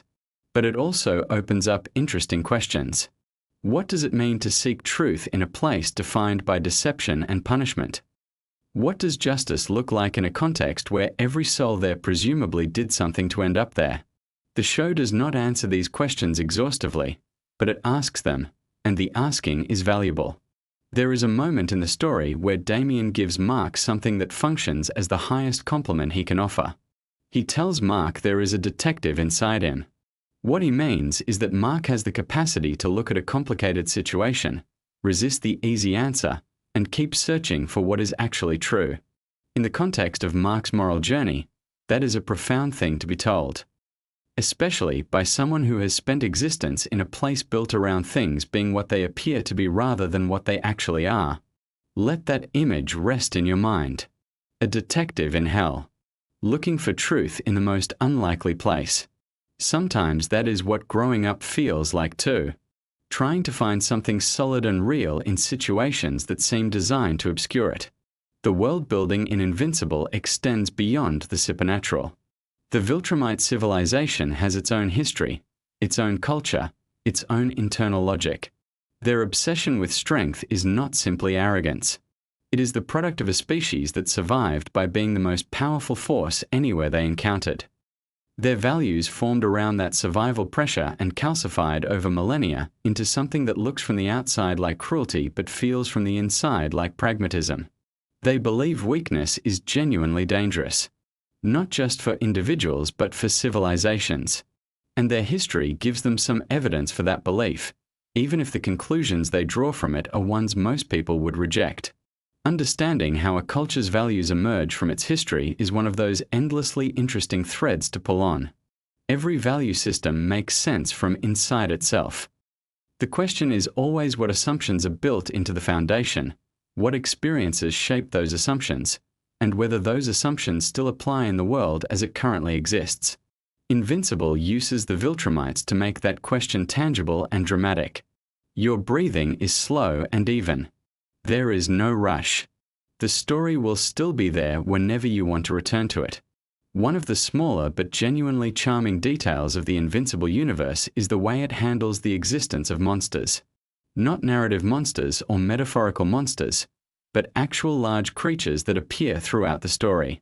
The explanation for these beings is that they are remnants. Leftover traces of previous ages of reality. The universe has reset itself multiple times, and each time it does, not everything from the previous version simply vanishes. Some things persist. Some things survive the transition. The older the creature, the more powerful it tends to be. The oldest surviving beings from the earliest ages of reality are so far beyond the scale of anything in the current age that even the most powerful current beings are cautious about engaging with them. They are not evil in any conventional sense. They are just ancient, predating any framework of morality or civilization that currently exists. They are, in a sense, the universe's memory of itself. There is something poetic about that. The idea that even after everything ends and everything begins again, some things remain. Some things carry through. The universe forgets everything except what refuses to be forgotten. And perhaps that is a thought to carry into sleep with you tonight. That things persist. That the interesting, complicated, layered history of anything, a civilization, a universe, a person, does not simply vanish. It accumulates. It echoes. And sometimes those echoes are the most important part. Invincible is a show that takes superhero storytelling seriously while never losing its sense of play. It builds a universe with genuine depth and then populates that universe with characters who feel like they have real interiority, real histories, real contradictions. The moral questions it raises are not simple. The answers it offers, when it offers them, are not clean. But that is what makes it interesting. That is what makes it worth paying attention to. The Viltrumite war that looms over the current story is not just a military conflict. It is a reckoning. For Mark, for Nolan, for the whole question of what Earth is and what it deserves to be. The stakes are not just physical. They are existential in the most literal sense. And the way the story is building toward that reckoning, layering in mythology and character development and moral complexity, suggests that whatever comes next will be worth the wait. But for now, there is nothing you need to do about any of that. The story will unfold in its own time. The Viltrumites will have their war. Mark will figure out who he is. Damien Darkblood will investigate whatever needs investigating. And somewhere deep beneath the surface of a fictional Earth, in a place called the Underrealm that is not quite hell and not quite anywhere else, beings from the fifth age of reality will continue their ancient conflicts. You can let all of that drift now. Let the images go soft. The yellow suit. The deep fall. The old monsters sleeping in the dark. The sixth version of reality, carrying all the echoes of the five that came before. There is something reassuring about a story that takes its own mythology seriously. That builds something with enough depth that even the corners of it are interesting. That treats its audience as capable of caring about complicated things. And there is something reassuring too about the idea at the center of Mark's arc. That it is possible to go through very dark periods and come back. That the yellow suit was always there, kept waiting, because the person who made it believed that eventually the one who needed it would find their way back to it. That is a good thought to rest with. Things kept in good faith. Things waiting patiently. People finding their way back to who they want to be, one small decision at a time. Sleep well. The universe is very large and very old and very interesting, and it will all still be there when you wake up. Somewhere between the chaos of Omni-Man's first fight and the quiet hum of your ceiling fan, there's a perfect place to let your mind finally go still, and tonight, that place is the world of Invincible. Let us begin at the very beginning, which is always a good place to start. Invincible began not as a television show or a streaming series, but as a comic book. Robert Kirkman, the creator behind the story, launched the comic series in the early 2000s. At the time, Kirkman was a young writer making his way through the comics industry, and Invincible was his opportunity to explore the superhero genre from the inside out. The story centers on Mark Grayson, a teenager whose father is the most powerful superhero on Earth. For most of his life, Mark grows up in the shadow of his famous dad, waiting to see if he will inherit any abilities of his own. When his powers do eventually arrive, it feels at first like the beginning of a classic superhero story. But Invincible was never really a classic superhero story in the traditional sense. It was always something more complicated, more emotionally honest, and considerably more willing to go to dark and unexpected places. The comics ran for many years and eventually reached a satisfying conclusion, which is actually somewhat rare for superhero comics. Robert Kirkman wrote the ending himself and brought the story to a genuine close, something that fans of long-running comic series do not always get to experience. The entire run of the comic is available to read, which means that anyone curious about where the animated show is headed can peek ahead and get a sense of the journey that lies before the characters. The show adapts these comics with a great deal of faithfulness, though Kirkman himself has talked openly about the ways he uses the animated version as a chance to revisit and rework certain elements of the original story. As he has described it, there are things he wrote when he was younger that he looks back on with a critical eye, and the show gives him the opportunity to make different choices, to smooth out rough edges, or to expand on moments that felt underdeveloped the first time around. One of the most striking things about how the animated show handles its source material is how it balances large-scale spectacle with intimate character moments. The show is not afraid to slow down and spend time with its characters outside of the action. It wants you to understand who these people are, what they want, what they fear, and what they are willing to sacrifice. That emotional investment is part of what makes the bigger dramatic moments land with such weight. When something difficult happens to a character you have grown to care about, it genuinely hurts in a way that superhero stories do not always manage to achieve. Now close your eyes for just a moment if you like. Imagine the opening moments of the very first episode. A neighborhood. A house. An ordinary family having breakfast. Everything looks perfectly normal, almost aggressively so. That contrast between the mundane and the extraordinary is something the show uses brilliantly throughout its run. The quiet moments make the loud ones louder. The ordinary scenes make the strange ones stranger.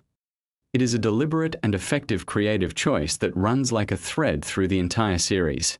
Mark's character arc across the seasons is one of the most genuinely compelling in modern animated storytelling. He starts out optimistic, earnest, and full of the kind of idealism that a young person discovers when they first realize they have the power to help others. He believes in a code. He believes that being a hero means not crossing certain lines. And then the world begins to test that belief in increasingly severe ways. Each season finds new ways to challenge his assumptions, to put pressure on his principles, and to force him to reckon with the gap between the hero he wants to be and the reality of what protecting people sometimes requires. It is the kind of character development that takes years to build properly, and the show gives itself the time to do it right. The voice cast assembled for Invincible is genuinely extraordinary. Stephen Yeun brings a warmth and vulnerability to Mark that feels completely authentic.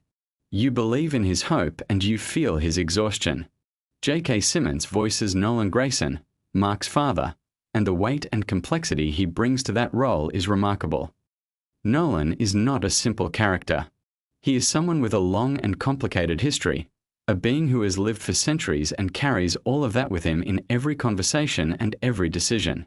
The way the show explores his relationship with his son, the layers of love and betrayal and eventual reconciliation, is some of the finest dramatic writing in recent animation. Sandra Oh voices Debbie, Mark's mother, and her performance is an anchor for the emotional reality of the show.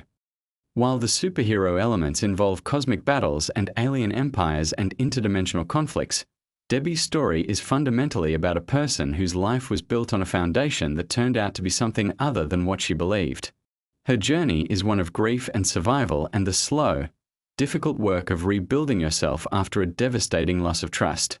The show takes her seriously as a character, giving her storylines and development that go well beyond what the original comics provided, which is one of those deliberate additions that Kirkman has embraced as a way of enriching the story.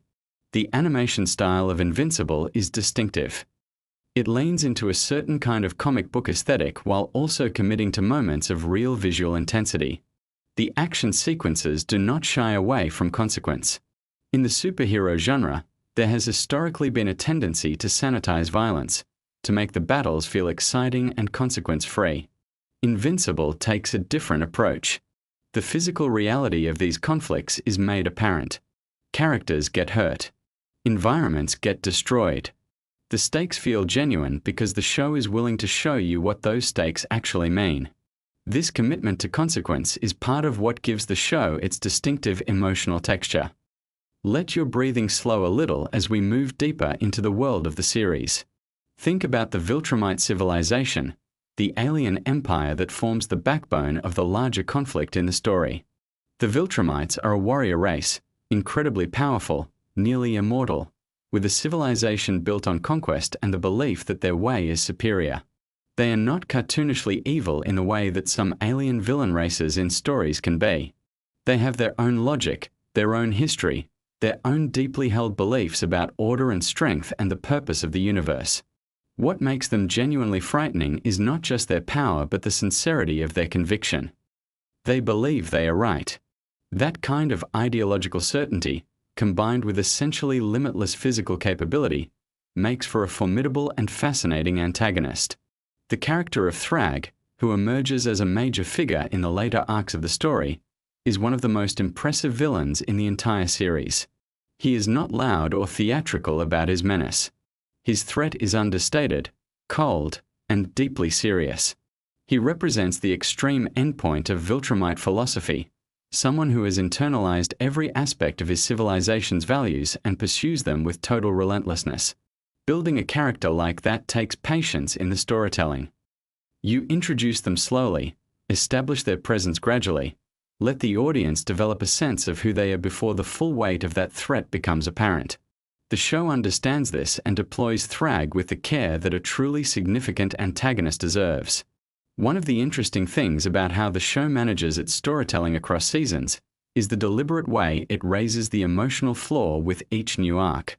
The Invincible War storyline that anchors the third season is an enormous event with consequences that ripple outward into everything that follows. When you come out the other side of something like that, the world of the story has genuinely changed.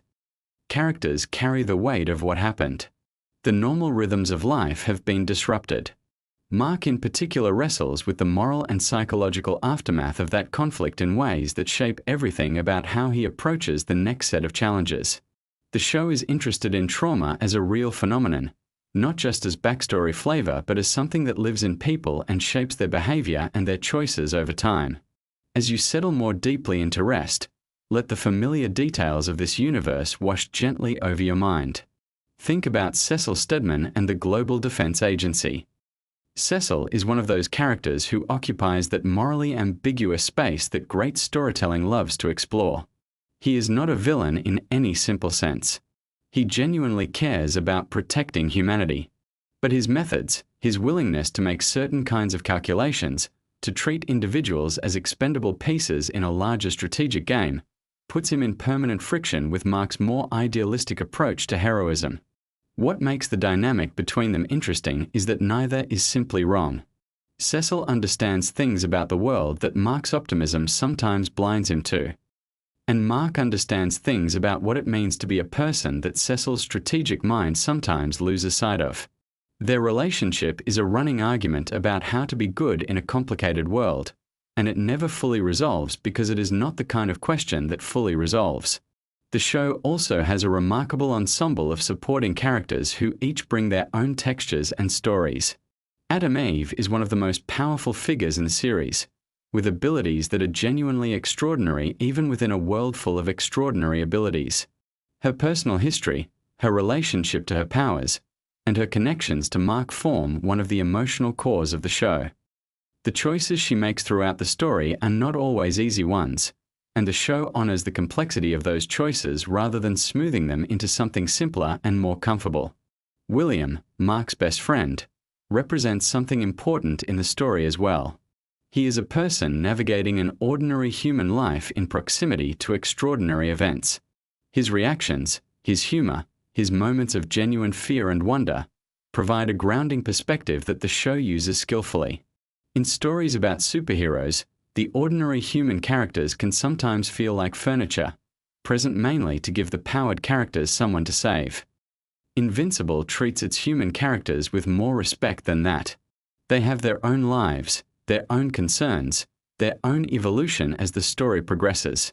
The production process behind the animated show is genuinely demanding. The time required to animate an episode of this quality is substantial.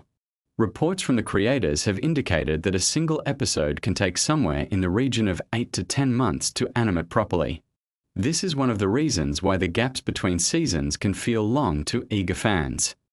Quality animation at this level is not something that can be rushed without consequence, as the show has learned at certain points when budget and time constraints have made their presence felt in the final product. The commitment to getting it right, even when that means waiting longer, reflects an artistic integrity that fans ultimately appreciate even when the waiting is frustrating. Robert Kirkman's involvement in the animated version goes well beyond simply licensing his comics. He is deeply engaged in the creative process, working closely with the writers and producers to shape how the story is adapted and what new elements are introduced. His public appearances, including screenings and question and answer sessions for early episodes, reveal a person who is genuinely passionate about this story and these characters, someone who approaches the work with both excitement and a kind of earnest perfectionism. His self-criticism about certain elements of the original comics, the sense that he could have done things better when he was younger, is actually a mark of genuine creative seriousness. Most people do not get the chance to revisit their early work and make it better. Kirkman is using that opportunity thoughtfully. The long-term ambitions for the show are substantial.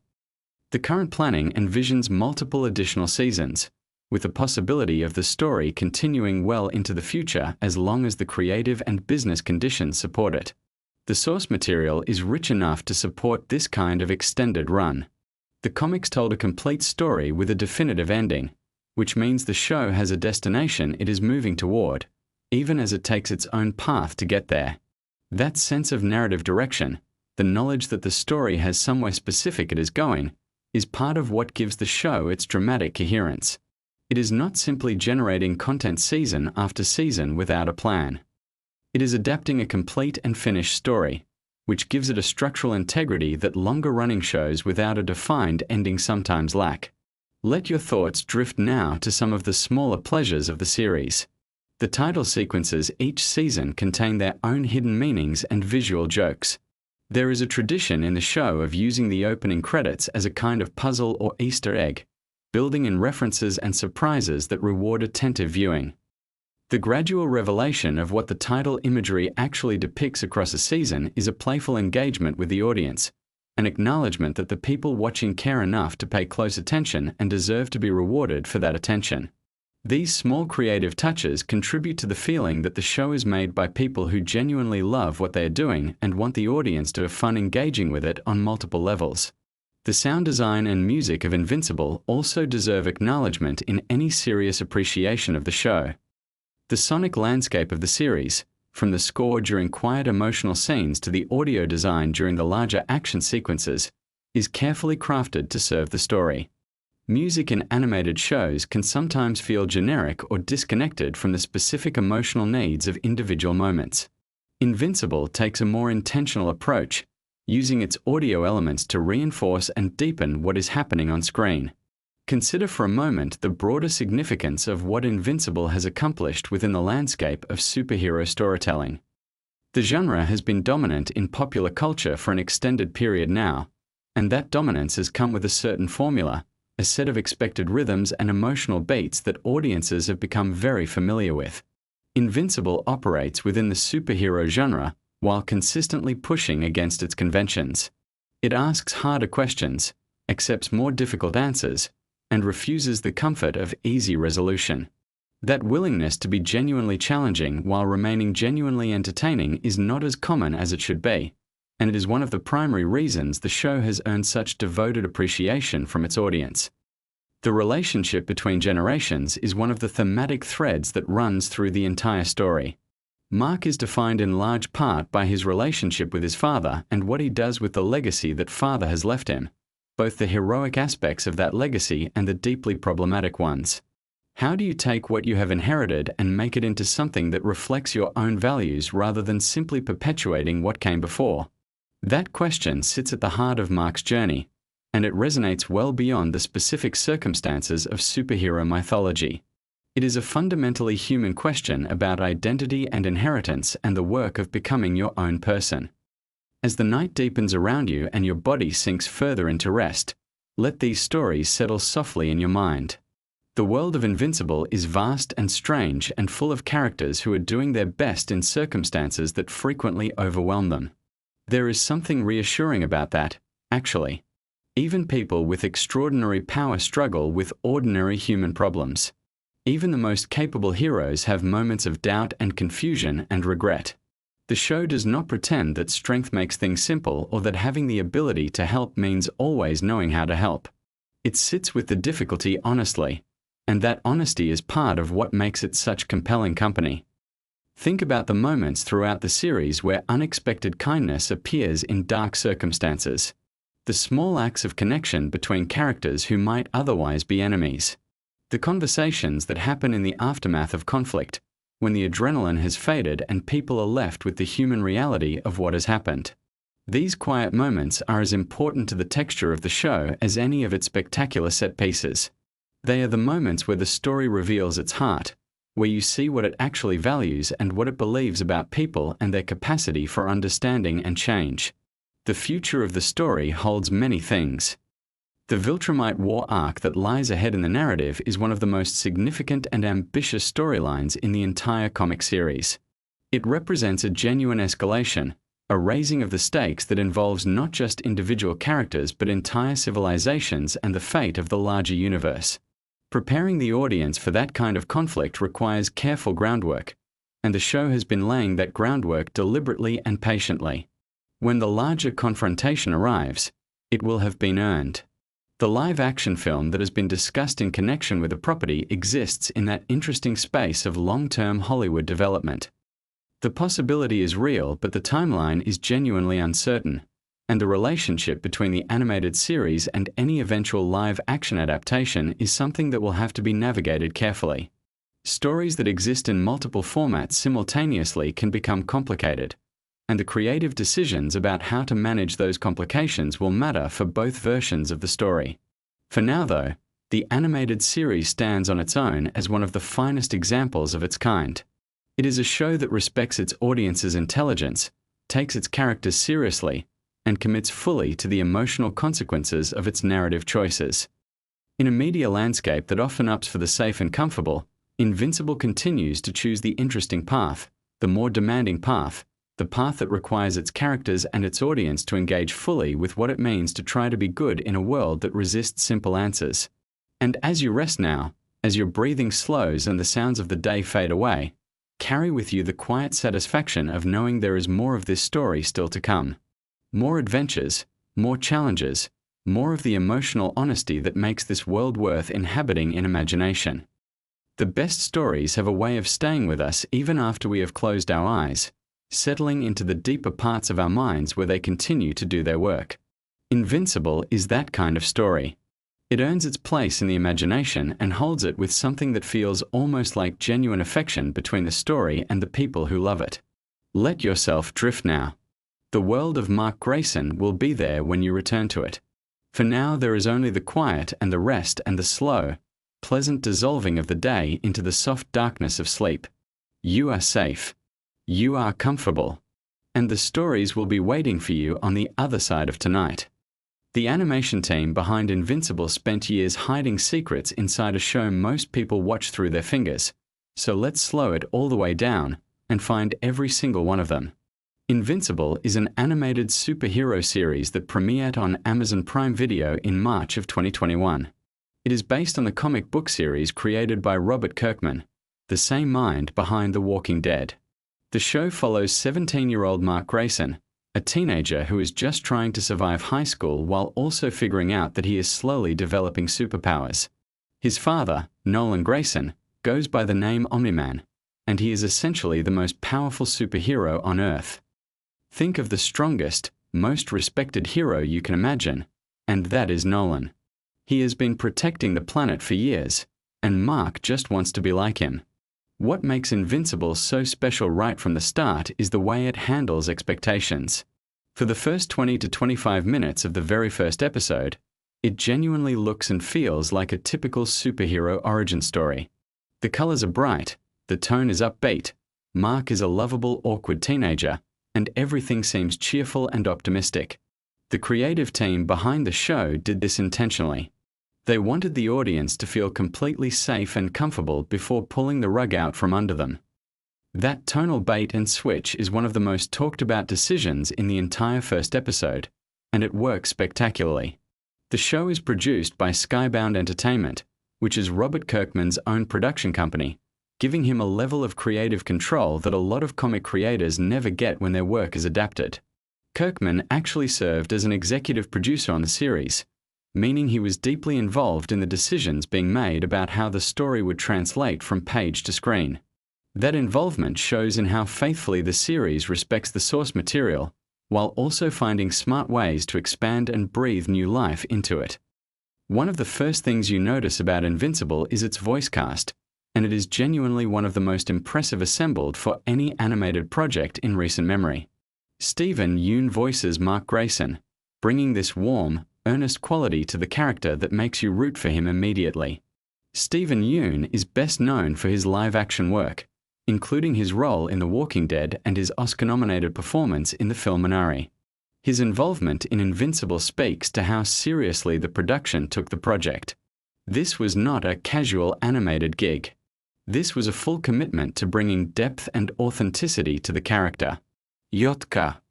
Simmons voices Omni-Man, and honestly, the casting is so perfect it almost feels like it was inevitable.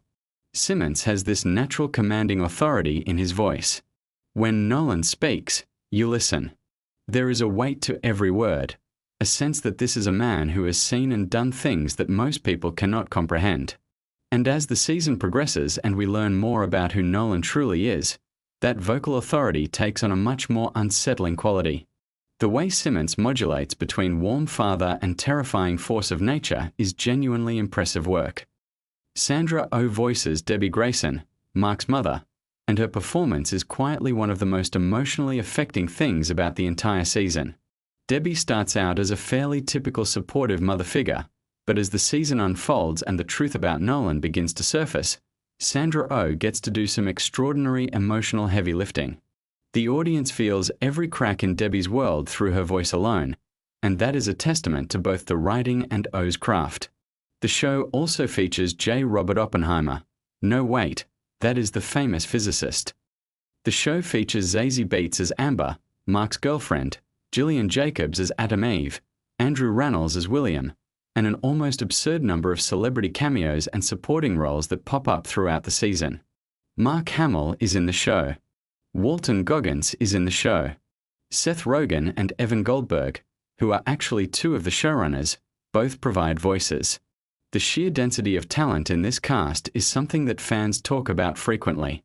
Now let us talk about the animation itself, because this is something that deserves real appreciation. The show is produced by Skybound Animation in partnership with Amazon Studios, and the animation style is deliberately reminiscent of classic American superhero cartoons from the late 90s and early 2000s. Think of that era of animation where everything had clean lines, expressive faces, and dynamic action sequences.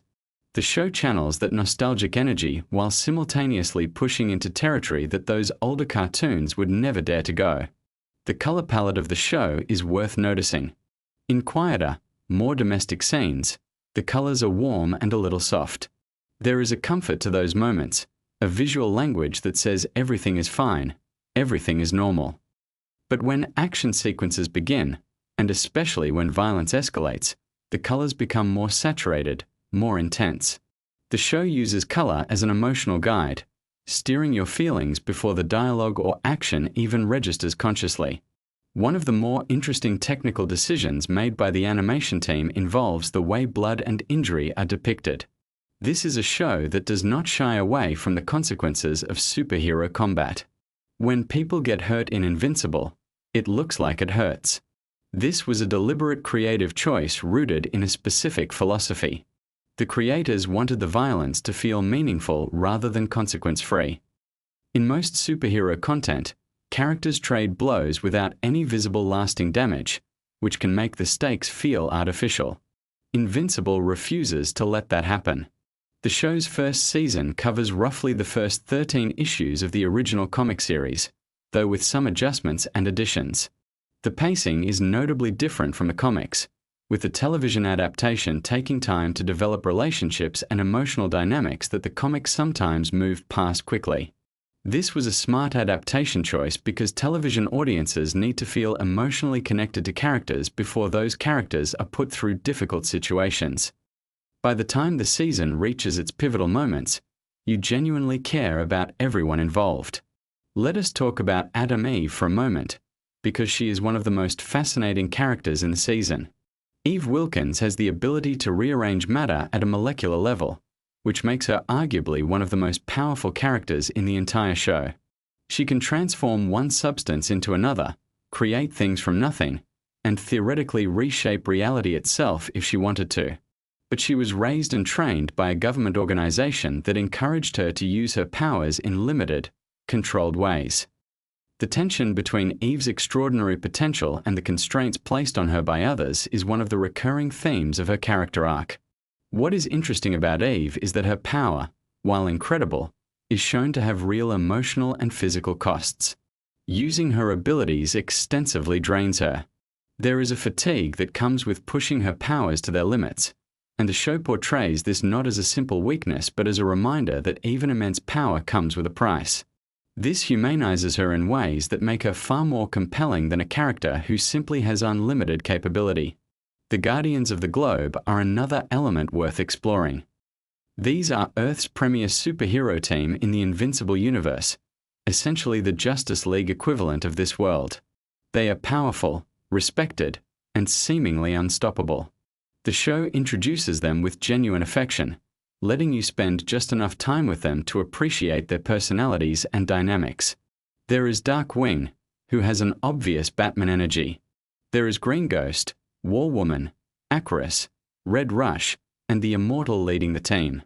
Each one is distinct enough to feel like a real character rather than just set dressing.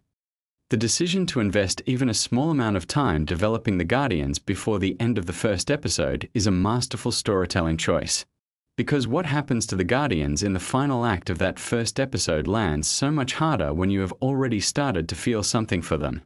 The show knew exactly what it was doing, and it executed that setup with precision. Cecil Stedman is a character who deserves a lot of attention. He is voiced by Walton Goggins, and he runs a secret government organization called the Global Defense Agency. Cecil is genuinely one of the most morally complicated characters in the entire season. He is not a villain in the traditional sense, but he is absolutely not a hero either. He operates in a world of hard choices and calculated sacrifices, and he makes those choices with a cool, almost clinical detachment that is deeply unsettling when you think about what it actually means in practice. The interesting thing about Cecil is that nearly everything he does is technically in service of protecting humanity. His motivations are understandable, even sympathetic in the abstract. But the methods he employs and the lengths he is willing to go to are the kinds of things that make you deeply uncomfortable. Walton Goggins brings exactly the right energy to this role, that particular flavor of charming menace that he has deployed to great effect throughout his career. There is a character named the Mauler twins who appear in the season, and they are a fascinating creation. They are clones who have lost track of which of them is the original. Each twin believes himself to be the genuine article and the other to be the copy, but neither can actually prove it, and they have essentially given up trying to resolve the question. What is wonderful about this detail is that it says so much about identity and selfhood in just a few words. The Mauler twins are comic book villains, but that one character detail elevates them into something that touches on genuinely philosophical territory. The show handles the theme of legacy with remarkable sophistication throughout the season. Mark is not just trying to become a superhero. He is trying to become his father. He wants to earn the Omni-Man name, to live up to the standard that his father has set. Almost everything Mark does in the early episodes is filtered through this desire for paternal approval. He trains harder because he wants his dad to be proud. He tries to understand his powers because he wants to share something meaningful with Nolan. That emotional drive is the engine of the entire season. What makes this so effective dramatically is what happens when the object of that admiration is revealed to be something else entirely. When the truth about Nolan begins to emerge, it does not just change how you see Nolan. It recontextualizes every warm father-son moment that came before it. You replay those scenes in your mind and you read them differently. That retroactive reframing is one of the most powerful storytelling techniques available, and Invincible deploys it with devastating effectiveness. The show includes a sequence in episode 4 that is particularly worth mentioning. Without getting too deeply into the specifics, there is a mission involving a group of superpowered teenagers that goes genuinely and horribly wrong. The sequence is difficult to watch and intentionally so. But what is remarkable about it is how the show handles the aftermath. The emotional and psychological consequences of what happens are not swept under the rug. Characters grieve. Characters struggle. The show insists on sitting with the weight of what occurred rather than moving past it quickly, and that commitment to emotional honesty is one of the things that separates Invincible from most superhero content. Teen Team is the junior superhero group that Mark occasionally interacts with, and their dynamic is interesting because it mirrors a lot of typical teenage social structures. There is hierarchy, there is competition, there is the particular awkwardness of young people trying to prove themselves. Atom Eve is part of this group, as is Rex Blode, whose relationship with Eve is one of the season's more grounded and relatable emotional threads. Rex is charming in a frustrating way, the kind of person who is easy to like and easy to be annoyed by simultaneously, and the show uses that quality to great effect. The music in Invincible is something that does not get discussed enough. The score was composed by John Paisano, and it does extraordinary work throughout the season. Paisano understands that music in a show like this needs to serve multiple emotional registers. There are moments when the score needs to swell with genuine heroic energy, and Paisano delivers that.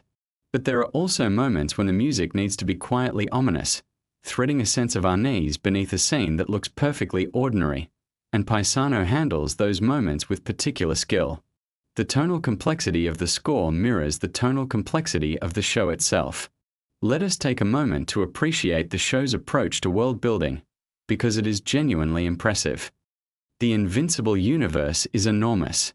There are multiple alien civilizations, secret government programs, interdimensional threats, and dozens of established superheroes all coexisting in the same world. And yet the first season never feels overwhelming. The world building is introduced gradually and always in service of the story being told in the moment. You never feel like the show is stopping to explain its mythology. Instead, the mythology emerges naturally through character interactions and plot events. The Viltrumite civilization is the most important piece of world building in the season, and the show is remarkably patient about revealing its full significance. Viltrumites are Nolan's people, a warrior race of near-indestructible beings who have built an empire spanning thousands of worlds.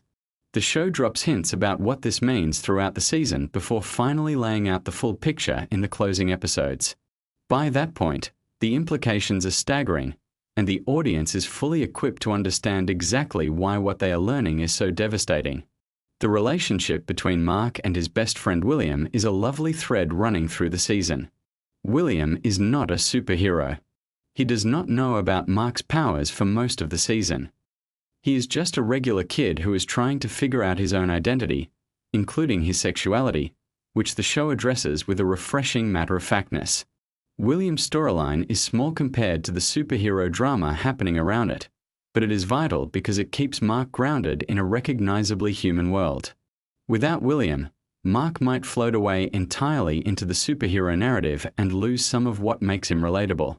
There is a character named Damien Darkblood, a demon detective, who shows up in a handful of episodes investigating the mystery of what happened to the Guardians of the Globe.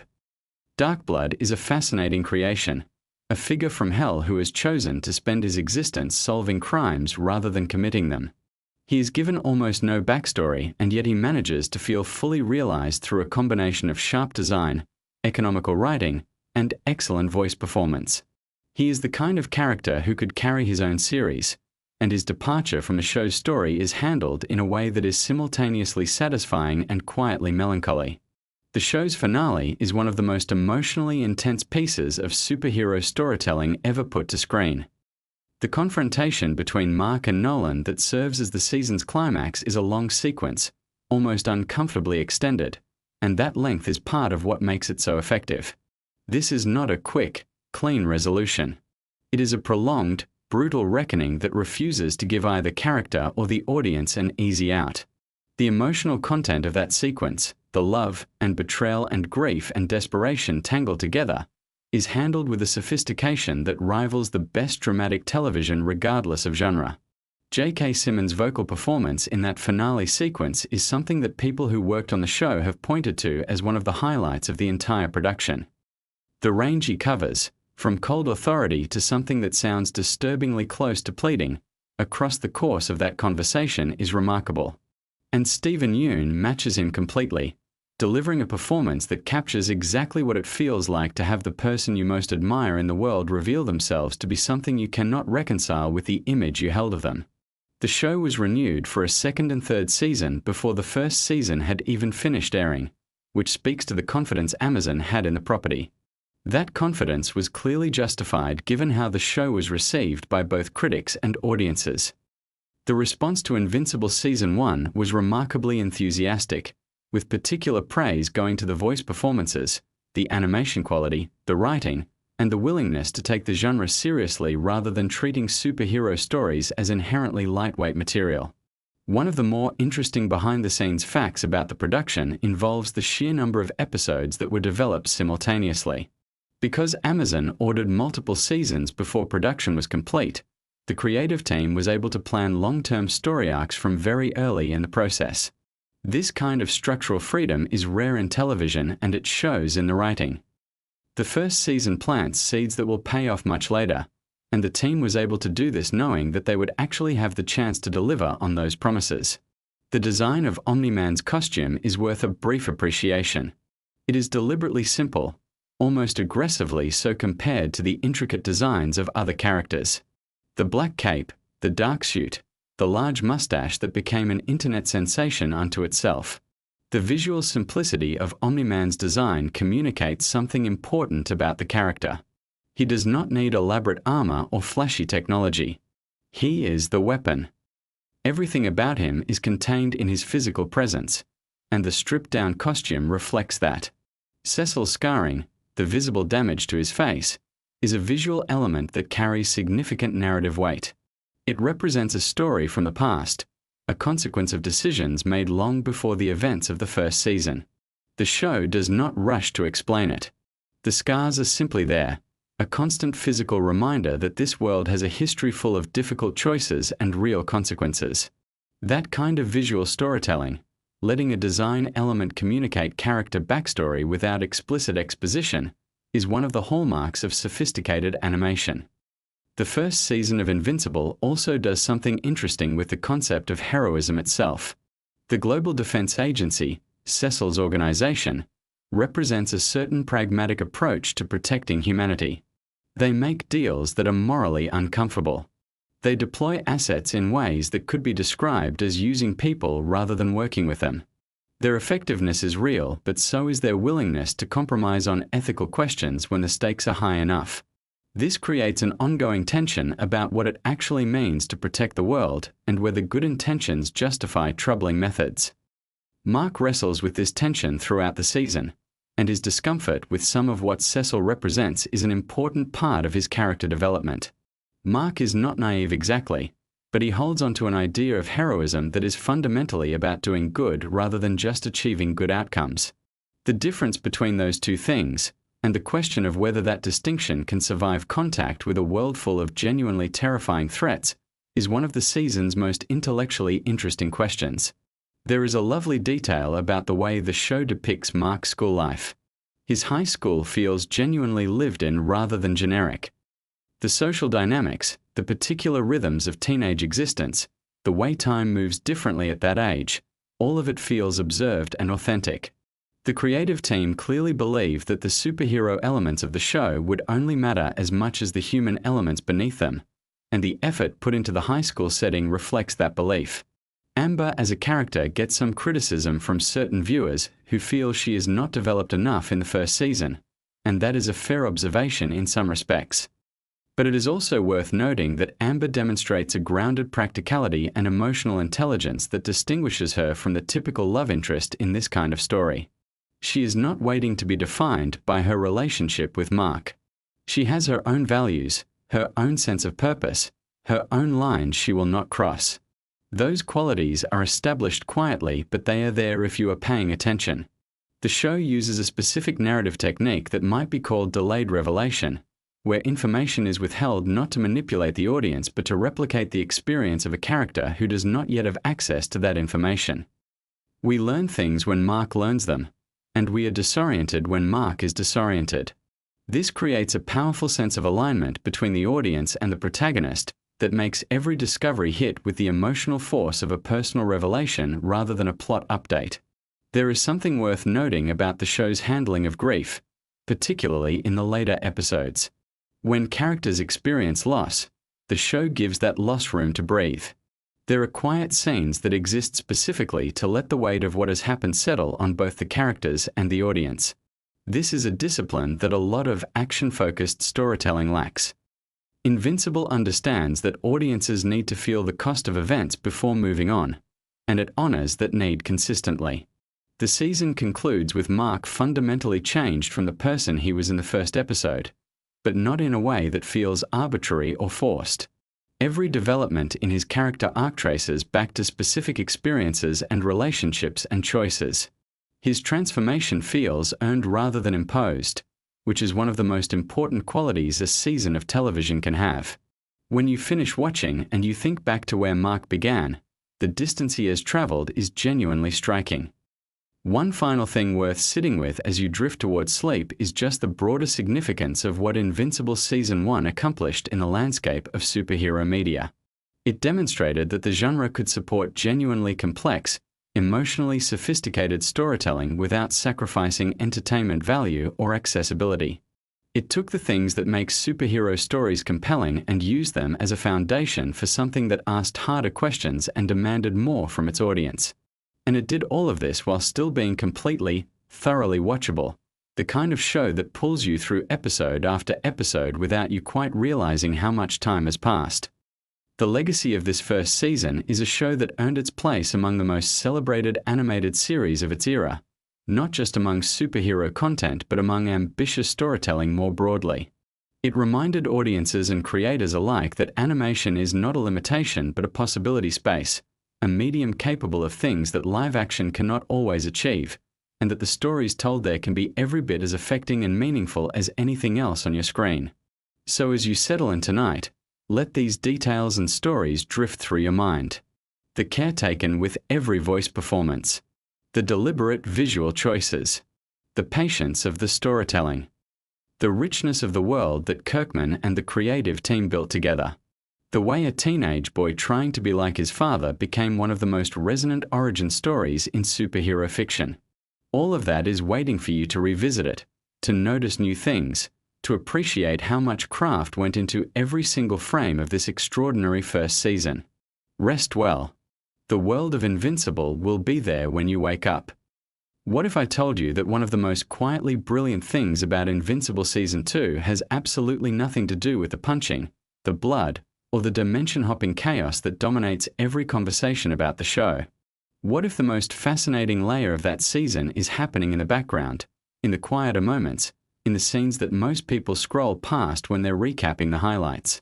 Stick around because we are about to go deep into some genuinely mind-blowing facts about Invincible Season 2 that you probably never noticed, and I promise you, by the end of this, you are going to look at that season completely differently.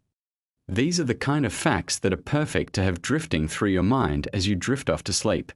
So get comfortable, because this is going to be a good one. Let us start at the very beginning of what makes Season 2 so special on a structural level. The showrunners made a deliberate creative decision to slow things down compared to Season 1, and this was not an accident. After a first season that moved at absolute breakneck speed and culminated in one of the most shocking animated moments in recent memory, the creative team behind the show chose to let Season 2 breathe. They wanted the audience to sit with the trauma, to feel the weight of what had happened rather than immediately rushing into the next massive conflict. That decision was controversial for some viewers who wanted the pace to stay relentless, but the more you think about it, the more brilliant it becomes. Great storytelling is not just about what happens. It is about how what has already happened continues to echo through everything that comes after.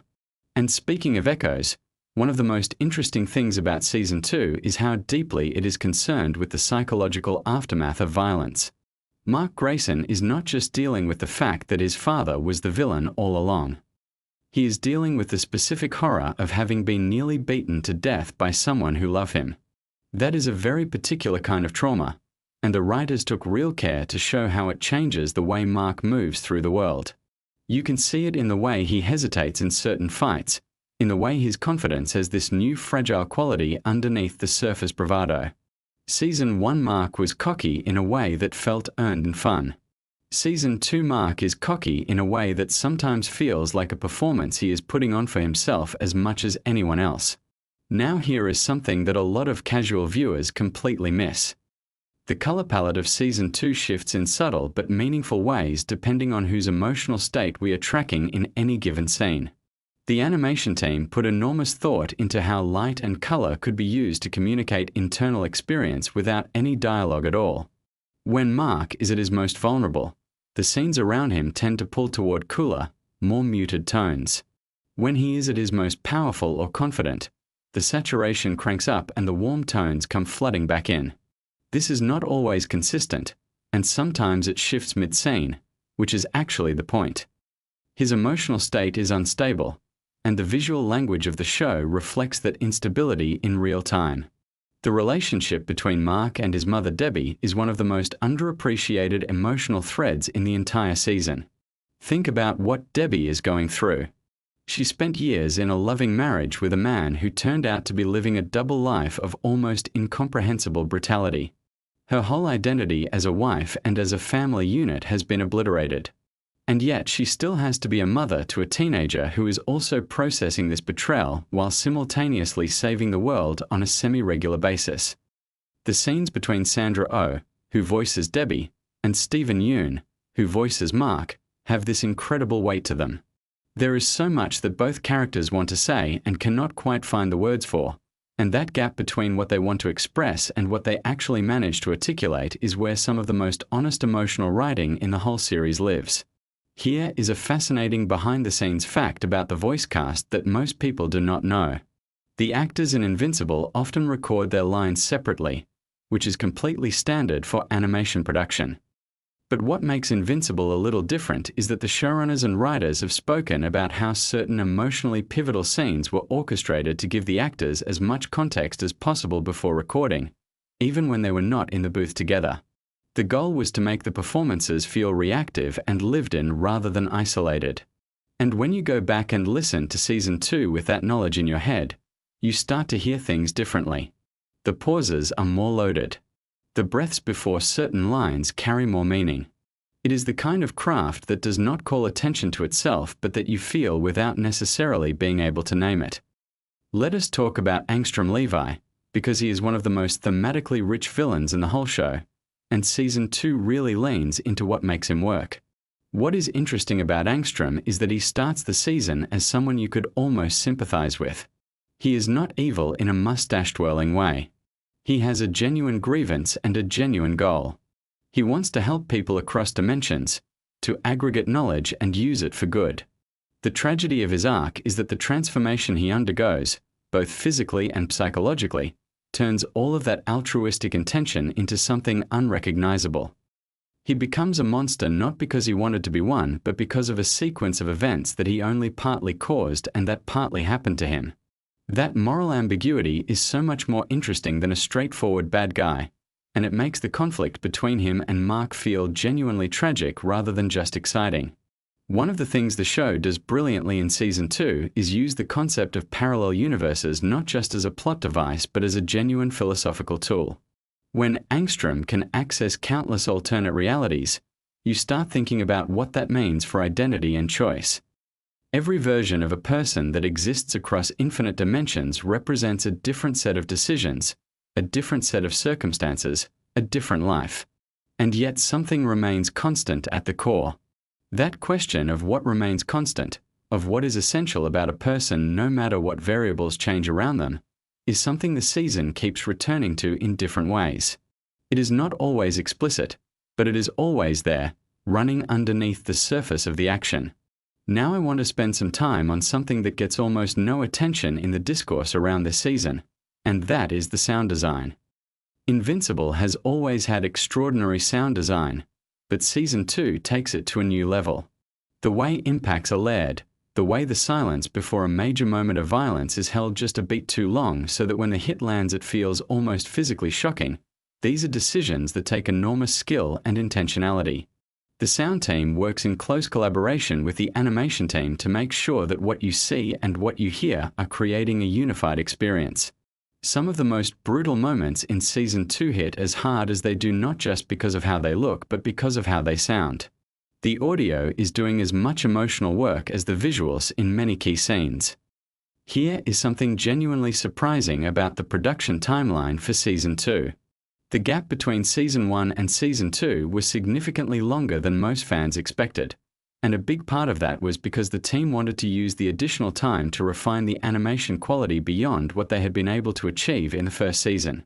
If you sit down and do a careful comparison between certain scenes from Season 1 and equivalent scenes from Season 2, the difference in fluidity and detail is noticeable. The fight choreography in particular got a significant upgrade.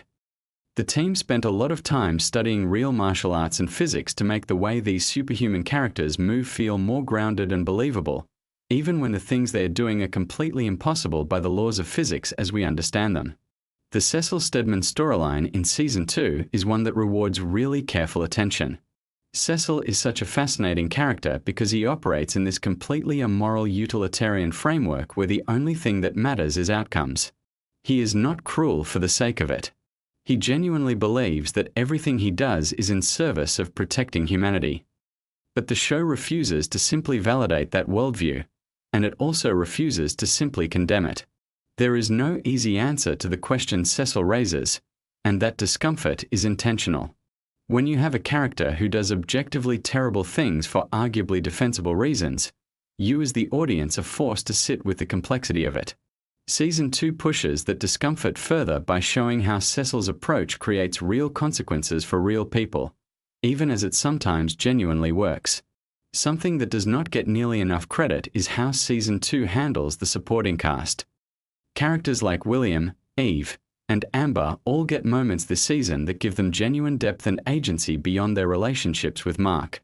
William in particular goes through something in Season 2 that fundamentally changes how you see him, and the writing around his arc is remarkably thoughtful.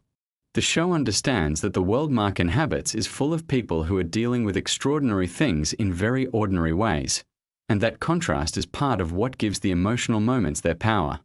Not everyone has superpowers. Not everyone can punch their way through their problems. Most of the characters on the show have to find other ways through, and watching them do that is often more compelling than watching Mark punch something very hard. Let us get into some of the more technical and nerdy aspects of the production, because there is genuinely fascinating stuff here. The animation studio behind Invincible uses a combination of digital tools and techniques that allow them to create a visual style that is deliberately reminiscent of the original comic book art.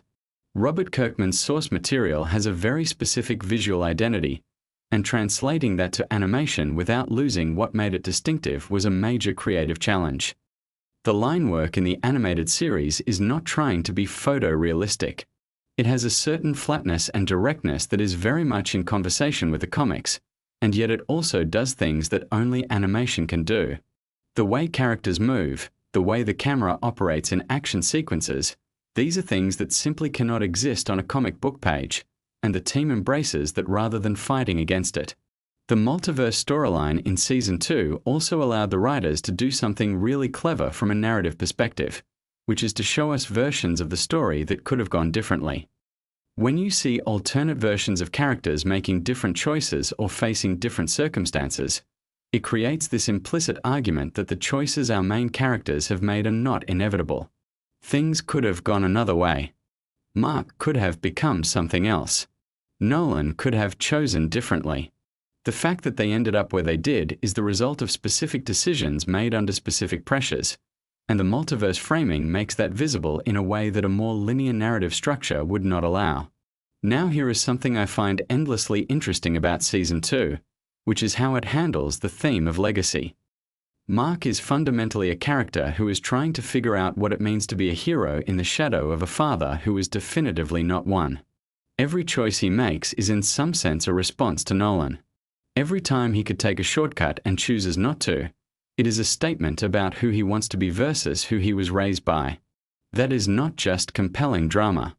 It is a really honest engagement with how we all carry our parents with us, how we are shaped by them even when we are actively trying to be different from them, and how that process of differentiation is never as clean or complete as we would like it to be.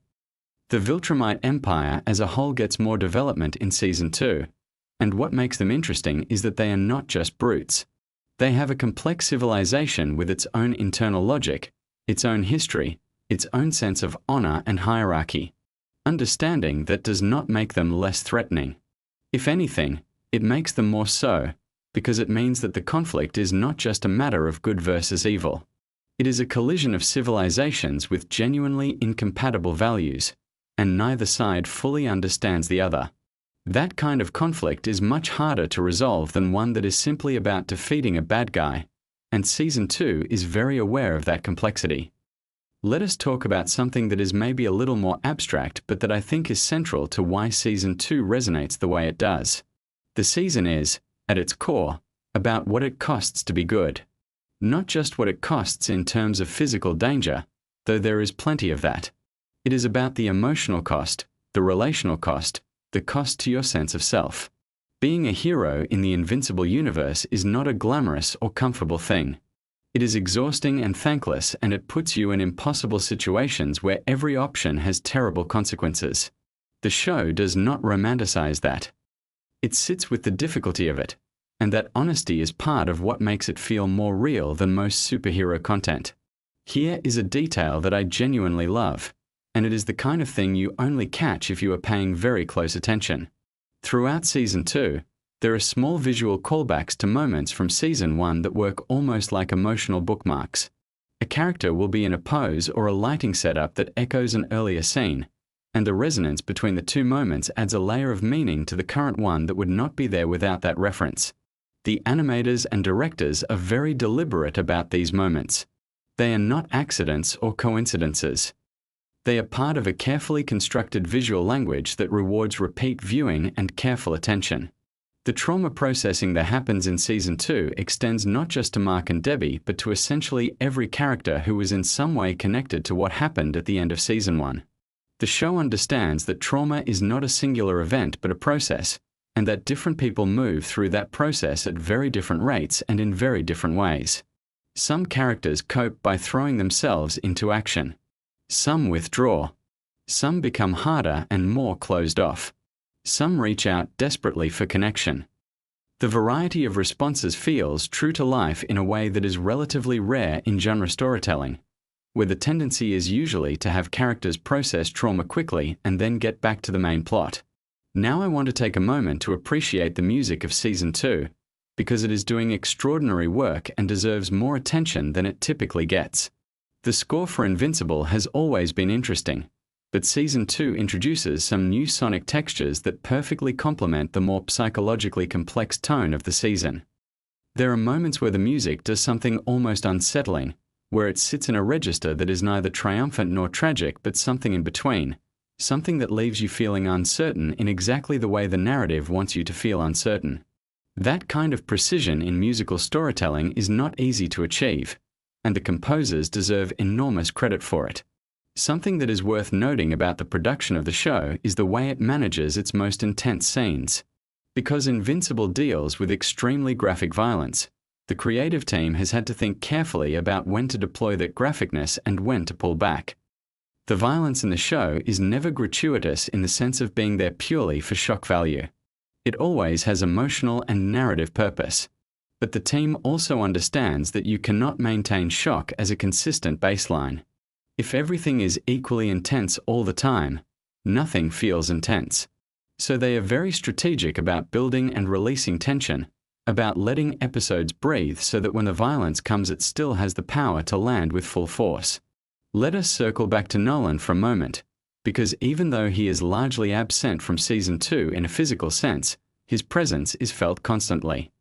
The writers do something really smart with this, which is to make Nolan's absence itself a kind of presence.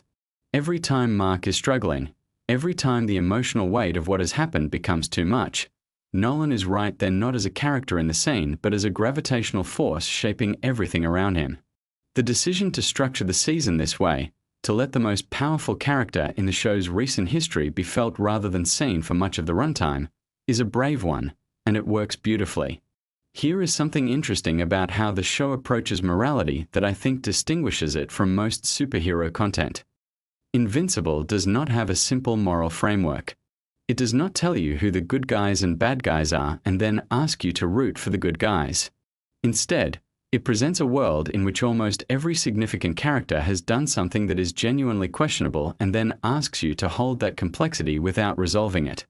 That is uncomfortable for an audience that is used to moral clarity from their superhero stories, but it is also much more honest about how actual human beings and their choices actually work. The animation of facial expressions in Season 2 is something that I think gets underappreciated. So much of what makes the show work emotionally is communicated through very subtle shifts in expression, the micromovements of features that convey internal states that the dialogue does not fully articulate. The animators clearly studied human emotional expression in enormous detail, and the result is characters whose faces feel genuinely alive and psychologically inhabited rather than just being vessels for moving the plot forward. When Mark looks scared, it is a very specific kind of scared that tells you something about the nature of his fear, not just that he is afraid. The show's handling of its romantic relationships in Season 2 is also worth examining. The Mark and Amber dynamic reaches a really honest and somewhat painful moment this season, and the show handles the end of their relationship without villainizing either character. Both of them are doing the best they can with genuinely difficult circumstances. Both of them make choices that are understandable even when those choices hurt the other person. The willingness to let a relationship end without declaring anyone the bad guy is mature storytelling, and it models something important about how relationships actually work in the real world.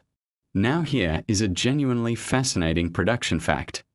The team behind Invincible has access to Robert Kirkman, the creator of the original comic, in a way that many adaptation teams do not have access to the source material's creator.